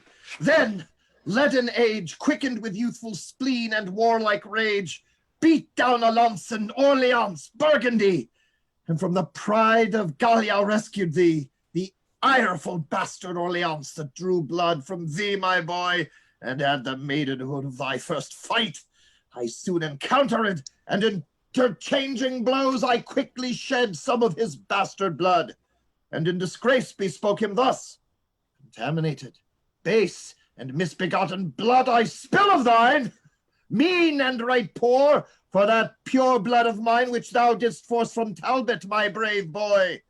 Here, purposing the bastard to destroy, came in strong rescue. Speak thy father's care. Art thou not weary, John? How dost thou fare? Fly to revenge my death when I am dead. The help of one stands me in little stead. In thee, thy mother dies, our household's name. My death's revenge thy youth and England's fame. All these and more we hazard by thy stay. All these are saved if thou wilt fly away. The sword of Orleans hath not made me smart. These words of yours draw lifeblood from my heart. On that advantage bought with such a shame, to save a paltry life and slay bright fame. Before young Talbot from old Talbot fly, the coward horse that bears me fall and die, and like me to the peasant boys of France, to be shame, scorn, and subject of mischance. Surely by all the glory you have won, if I fly, I am not Talbot's son. Then talk no more of flight, it is no boot. If son to Talbot, die at Talbot's foot. If thou wilt fight, fight by thy father's side, and commendable proved, let's die in pride! Ha!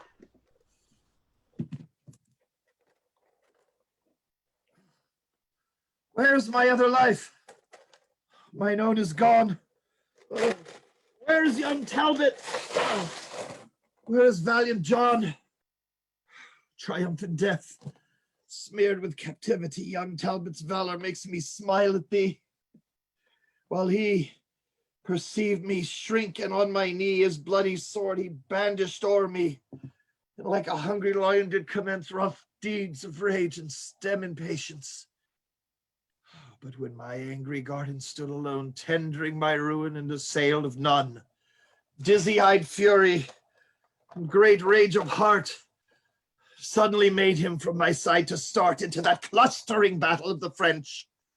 And in that sea of blood, my boy did drench his overmounting spirit. And there died my Icarus, my blossom in his pride. Oh, my dear lord, look where your son is born. Oh, thou antic death, which laughs us him to scorn, poor boy, he smiles, methinks, as who should say, had death been French, then death had died today. Come, come and lay him in these father's arms. My spirit can no longer bear these harms. Soldiers, adieu. I have what I would have. Now my old arms are young John Talbot's grave.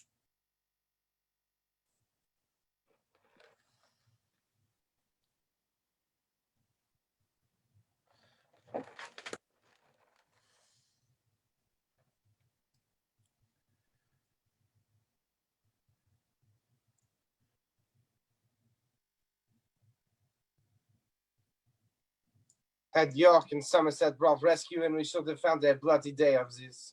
How the young whelp of Talbot's raging wood did flesh his puny sword in Frenchman's blood.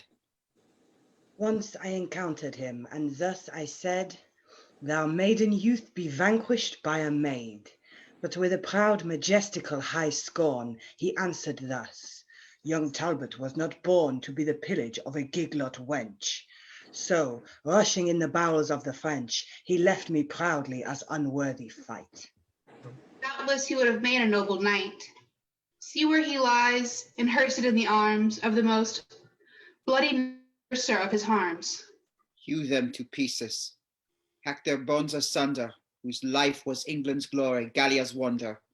Oh, no, forbear. For that which we have fled during the life, let us not wrong it dead. On what submissive message art thou sent? Submission, d'enfant. 'Tis a mere French word. We English warriors wot not what it means. I come to know what prisoners thou hast taken, and to survey the bodies of the dead. Is Talbot slain, the Frenchman's only scourge, your kingdom's terror and black nemesis? Oh, were mine eyeballs into bullets turned, that I rage might shoot them at your faces. Oh, that I could but call these dead to life. If I were enough to fight the realm of France, give me their bodies, that I may bear them hence, and give them burial as beseems their worth. I think this upstart is old Talbot's ghost. He speaks with such a proud, commanding spirit. For God's sake, let him have them. To keep them here, they would but stink and putrefy the air. Go, take their bodies hence. I'll bear them hence, but from their ashes shall be reared a phoenix that shall make all France afeard.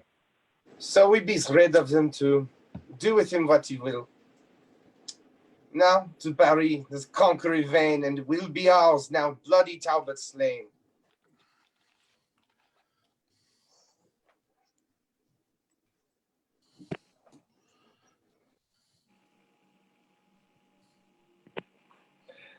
Have you perused the letters from the Pope, the Emperor, and the Earl of Armagnac? I have, my lord, and their intent is this. They humbly sue upon your excellency to have a godly peace concluded between the realms of England and of France. Aye, marry, uncle. For I always thought it was both impious and unnatural that such inanity and bloody strife should reign among professors of one faith. Besides, my lord, the sooner to effect, the surer bind the knot of enmity. The Earl of Armagnac, near knit to Charles, a man of great authority in France, proffers his only daughter to your grace in marriage, with a large and sumptuous dowry. Marriage, uncle. Alas. My tender years are young, and fitter is my study and my books than wanton dalliance with a paramour. I'll yet call the ambassadors, and as you please, let them have their answers, every one. I shall be well content with any choice, tends to God's glory and my country's will. Guess what? I actually forgot. My lords ambassadors, your several suits have been considered and debated on. Your purpose is both good and reasonable, and therefore are we certainly resolved to draw conditions of a friendly peace, which by my Lord of Winchester we mean shall be transported presently to France. And for the proffer of my lord your master, I have informed his majesty so at large as, liking the lady's virtuous gifts, her beauty, and the value of her dower, he doth intend she shall be England's queen. In argument and proof of which contract, bear her this jewel, pledge of my affection. And so, my Lord Protector, see them guarded and safely brought to Dover, where, in ships, commit them to the fortune of the sea.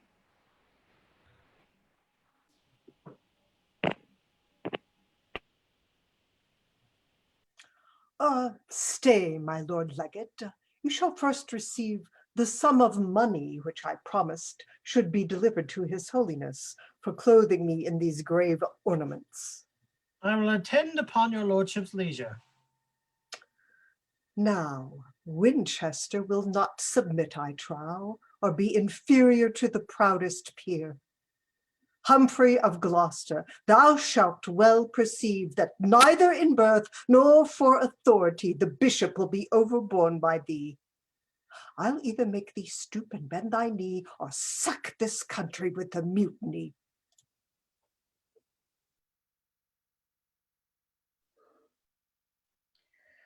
The regent conquers, the Frenchmen fly. Now help, you charming spells and periapts, and you choice spirits that admonish me and give me signs of future accidents. You speedy helpers that are substitutes, under the lordly monarch of the north, appear and aid me in this enterprise. This speed and quick appearance argues proof of your accustomed diligence to me. Now you familiar spirits that are culled out of the powerful regions under the earth, help me this once, that France may get the field.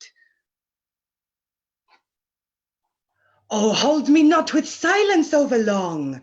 Where I was wont to feed you with my blood, I'll lop a member off and give it you in earnest of further benefit, so you do condescend to help me now.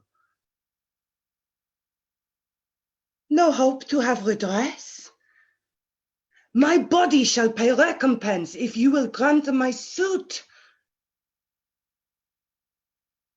Cannot my body, nor blood sacrifice, entreat to your wonted furtherance? Then take my soul, my body, soul and all, before that England give the French the foil.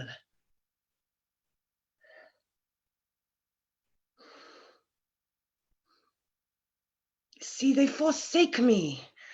Now the time is come that France must veil her lofty plumed crest and let her head fall into England's lap. My ancient incantations are too weak, and hell too strong for me to buckle with. Now, France, thy glory droopeth to the dust. Ah! Damsel of France, I think I have you fast. Unchain your spirits now with spelling charms, and try if they can gain your liberty. A goodly prize, fit for the devil's grace. See how the ugly witch doth bend her brows, as if with Circe she could change my shape. Changed to a worse shape thou canst not be. Oh, Charles the Dauphin is a proper man. No shape but his can please your dainty eye. A plaguing mischief light on Charles and thee, and may you both be suddenly surprised by bloody hands in your sleeping in your beds. Spell-banning hag! Enchantress, hold thy tongue!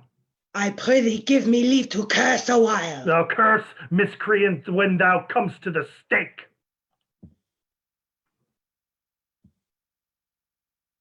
Be what thou wilt, thou art my prisoner. Oh, fairest beauty, do not fear nor fly, for I will touch thee with reverent hands. I kiss these fingers for eternal peace, and lay them gently on thy tender side. Who art thou? Say that I may honor thee. Margaret, my name, and daughter to a king, the King of Naples, whosoe'er thou art. An earl I am, and Suffolk am I called. Be not offended, nature's miracle. Thou art allotted to be ta'en by me, yet if this servile usage once offend, go and be free again as Suffolk's friend. Oh, stay! Stay. I have no power to let her pass. My hand would free her, but my heart says no. As plays the sun upon the glassy streams, twinkling another counterfeited beam, so seems this gorgeous beauty to mine eyes.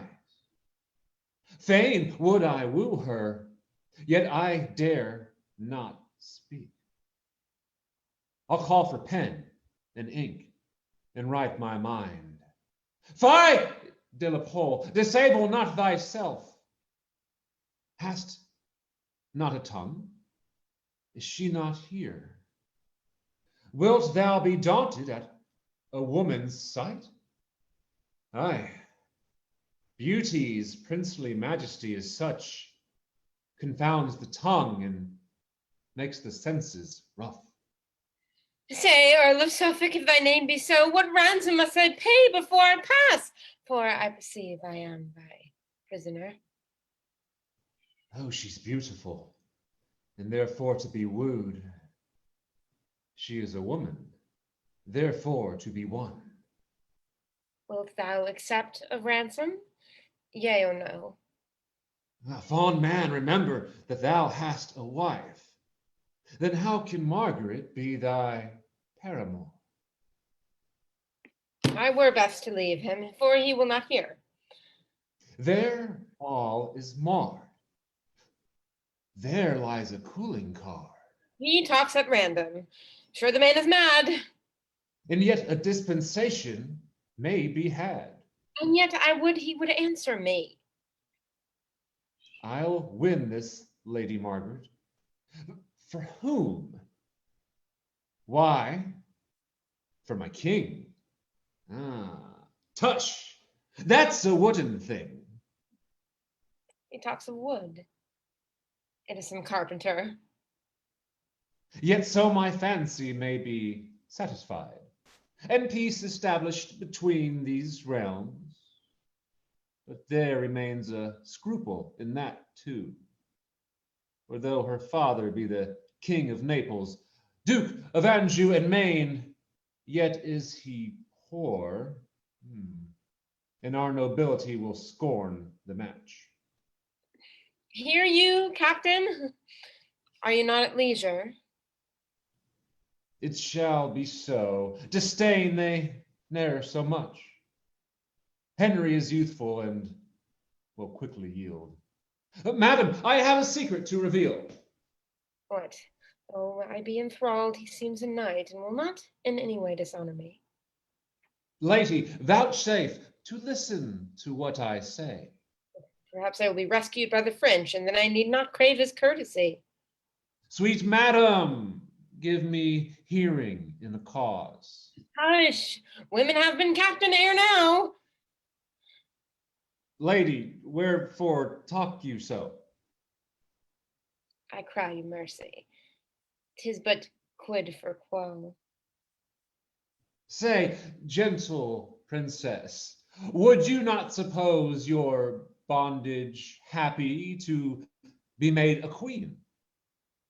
To be a queen in bondage is more vile than is a slave in base servility, for princes should be free. And so shall you, if happy England's royal king be free. Why? What concerns his freedom unto me? I'll undertake to make thee Henry's queen, to put a golden scepter in thy hand, and set a precious crown upon thy head, if thou wilt condescend to be my... What? His love. I am unworthy to be Henry's wife. No, no, gentle madam. I unworthy am to woo so fair a dame to be his wife, and have no portion in the choice myself. How say you, madam? Are you so content? And if my father please, I am content. Then call our captains and our colours forth. And, madam, at your father's castle walls will crave a parley to confer with him.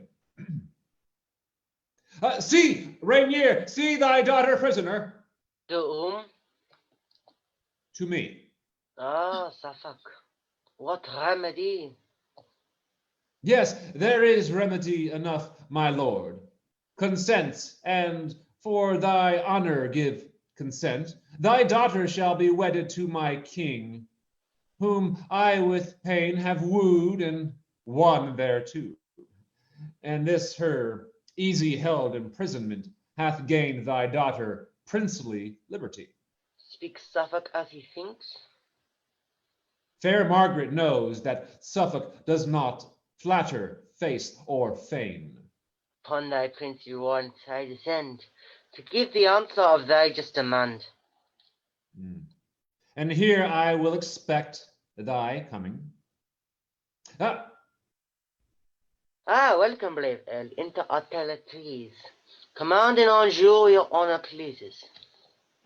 Thanks, Rainier. Happy for so sweet a child, fit to be made companion with a king. What answer makes your grace unto my suit? Since dost thou begin to woo little worse to be princely blood of such a lord, upon condition I may quietly enjoin mine own, and the country remain and Anjou free from opposition or historical war. My daughters shall be enemies, if he pleases. Rainier of France, I give thee kingly thanks, because this is in traffic of a king. And yet methinks I could well be content to mine own attorney in this case. I'll over then to England with this news, and make this marriage to be solemnized. So farewell, Rainier. Set this diamond safe in golden palaces as it becomes. I do embrace thee as one would embrace the Christian Prince Henry where you are. Farewell, my lord. Good wishes, praise, and prayers shall Suffolk ever have of Margaret. Farewell, sweet madam. But hark you, Margaret, no princely commendations to my king. Yea, my good lord, a pure and unspotted heart, never yet taint with love, I send to the king. And this withal. That for thyself. I will not so presume to send peevish tokens to a king. Oh, wert thou for myself! But Suffolk stay, thou mayest not wander in that labyrinth. There minotaurs and ugly treasons lurk. Solicit Henry with her wondrous praise. Bethink thee on her virtues that surmount, and natural graces that extinguish art. Repeat their semblance often on the seas, that when thou comest to kneel at Henry's feet, thou mayest bereave him of his wits with wonder.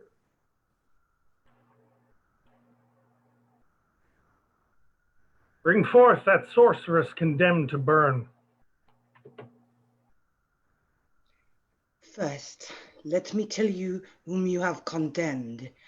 Not one begotten of a shepherd swain, but issued from the progeny of kings, virtuous and holy, chosen from above by inspiration of celestial grace to work exceeding miracles on earth. I never had to do with wicked spirits, but you that are polluted with your lusts, stained with the guiltless blood of innocence, corrupt and tainted with 1,000 vices, because you want the grace that others have, you judge it straight, a thing impossible. No compass wonders, but by help of devils. No misconceived. Joan of Arc hath been a virgin from her tender infancy, chaste and immaculate in very thought, whose maiden blood, thus rigorously effused, will cry for vengeance at the gates of heaven. Aye, aye, away with her to execution. Place barrels of pitch upon the fatal stake, that so her torture may be shortened. Will nothing turn your unrelenting hearts? Then Joan discovered thine infirmity, and warranteth by law to be thy privilege. I am with child, you bloody homicides. Murder not then the fruit within my womb, or do you hail me to a violent death? Thou, heaven forfend! The holy maid with child? The greatest miracle that e'er you wrought. Is all your strict preciseness come to this? She and the Dauphin have been juggling. I did imagine what would be her refuge. Well, go to. We'll have no bastards live, especially since Charles must father it. You are deceived. My child is none of his. It was Alençon that enjoyed my love. Alençon, that notorious Machiavel. It dies, and if it had lived 1,000 lives. Oh, give me leave. I have deluded you. It was neither Charles nor yet the Duke I named. Rainier, King of Naples, that prevailed. A married man? That's most intolerable. Why, here's a girl. I think she knows not well, there are so many, whom she may accuse. And sign she hath but liberal and free. And yet, forsooth, she is a virgin pure. Strumpet, thy words condemn thy brat and thee. Use no entreaty, for it is in vain. Then lead me hence, with whom I leave my curse. May never glorious sun reflect his beams upon the country where you make abode, but darkness and the gloomy shade of death environ you, till mischief and despair drive you to break your necks or hang yourselves. Break thou in pieces, and consume to ashes, thou foul, accursed minister of hell. Lord Regent, I do greet your excellence with letters of commission from the king. For know, my lords, the states of Christendom, moved with remorse of these outrageous broils, have earnestly implored a general peace betwixt our nation and the aspiring French. Is all our travail turned to this effect? After the slaughter of so many peers, so many captains, gentlemen, and soldiers that in this quarrel have been overthrown and sold their bodies for their country's benefit, shall we at last conclude effeminate peace? Have we not lost most part of all the towns by treason, falsehood, and by treachery? Our great progenitors had conquered. Oh, Warwick, Warwick, I foresee with grief the utter loss of all the realm of France. Be patient, York. If we conclude a peace, it shall be with such strict and severe covenants, as little shall the Frenchman gain thereby.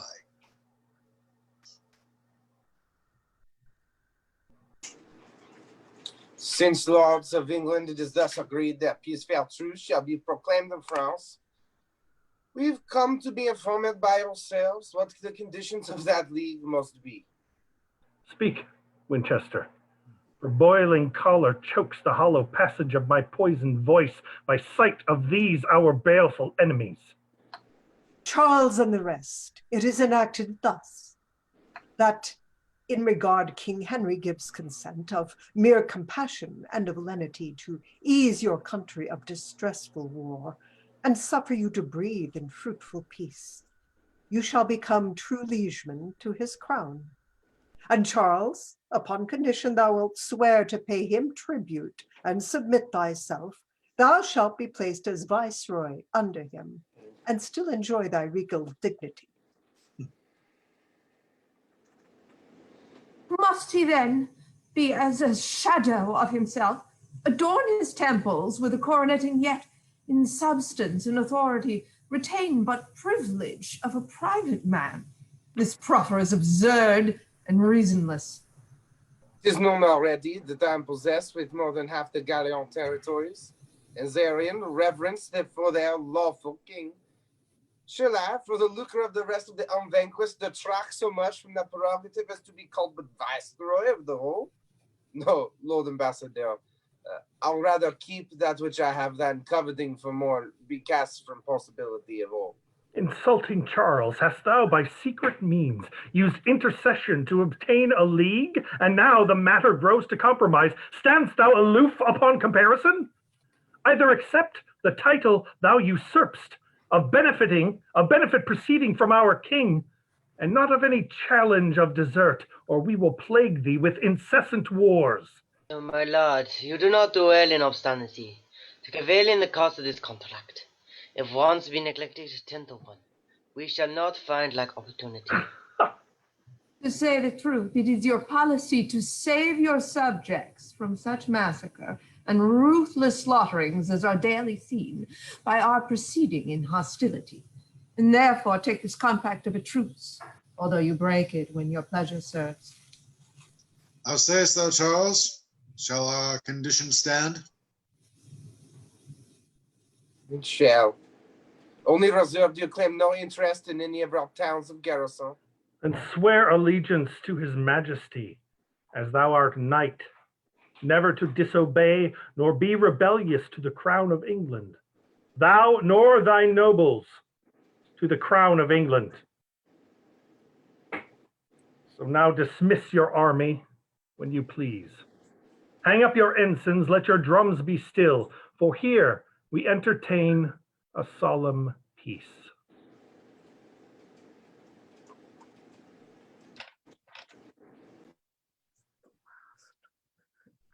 Your wondrous rare description, noble Earl, of beauteous Margaret hath astonished me. Her virtues graced with external gifts do breed love's settled passions in my heart, and like as rigor of tempestuous gust provokes the mightiest hulk against the tide, so am I by driven breath of her renown, either to suffer shipwreck or arrive where I may have fruition of her love. Tush, my good lord, this superficial tale is but a preface of her worthy praise. The cheap perfections of that lovely dame, had I sufficient skill to utter them, would make a volume of enticing lines, able to ravish any dull conceit. And which is more, she is not so divine, so full replete with choice of all delights, but with as humble lowliness of mind. She is content to be at your command. Command, I mean, of virtuous chaste intents, to love and honor Henry as her lord. And otherwise will Henry ne'er presume. Therefore, my Lord Protector, give consent that Margaret may be England's royal queen. So should I give consent to flatter sin? You know, my lord, your highness is betrothed unto another woman of esteem. How shall we then dispense with that contract and not deface your honor with reproach? As doth a ruler with unlawful oaths, or one that at a triumph having vowed to try his strength, forsaketh yet the lists by reasons of his adversaries' odds. A poor earl's daughter is unequal odds, and therefore may be broke without offense. Why, what I pray is Margaret more than that. Her father is no better than an earl, although glorious titles he excels. Yes, my lord, her father is a king, the king of Naples and Jerusalem, and of such great authority in France as his alliance will confirm our peace and keep the Frenchmen in allegiance.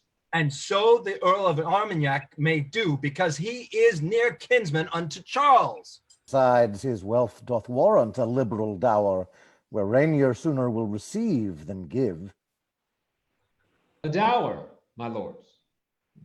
Disgrace not so your king, that he should be so abject, base, and poor, to choose for wealth and not for perfect love.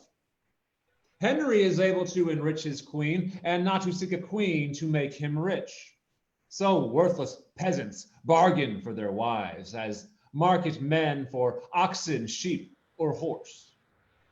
Marriage is a matter of more worth than to be dealt in by attorneyship. Not whom we will, but whom his grace affects, must be companion of his nuptial bed. Whom should we match with Henry, being a king, but Margaret, that is daughter to a king?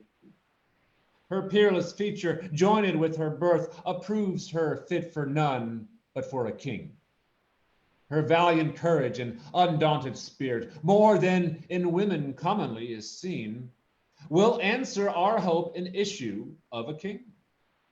For Henry, son unto a conqueror, is likely to beget more conquerors, if with the lady of so high resolve as is fair Margaret he be linked in love.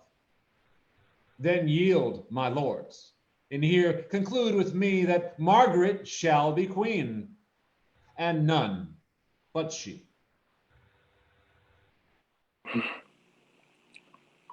Whether it be through force of your report, my noble Lord of Suffolk, or for that my tender youth was never yet attaint with any passion of inflaming love, I cannot tell. But this I am assured. I feel such sharp dissension in my breast, such fierce alarms, both of hope and fear, as I am sick with working of my thoughts. Take therefore shipping, post, my lord, to France. Agree to any covenants and procure that Lady Margaret do vouchsafe to come to cross the seas to England and be crowned King Henry's faithful and anointed queen. For your expenses and sufficient charge, among the people gather up a tenth. Begone, I say, for till you do return, I rest perplexed with 1,000 cares. And you, good uncle, banish all offense. If you do censure me by what you were, not what you are, I know it will excuse this sudden execution of my will. And so conduct me where, from company, I may revolve and ruminate my grief. My grief. I fear me both at first and last.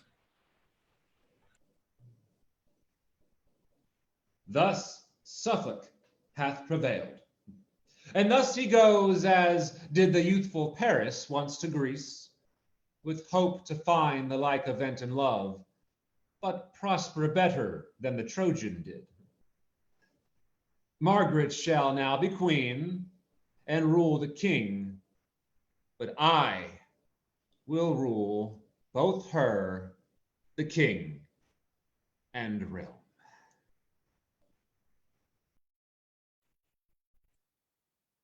Okay, turn the cameras on.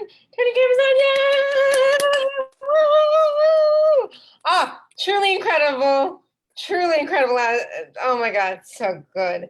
So good. Oh, great. The Duke of York is still fighting for his team. It's over. It's over. Ladies and gentlemen, join us next week for part 2. Chris, you're so good at playing.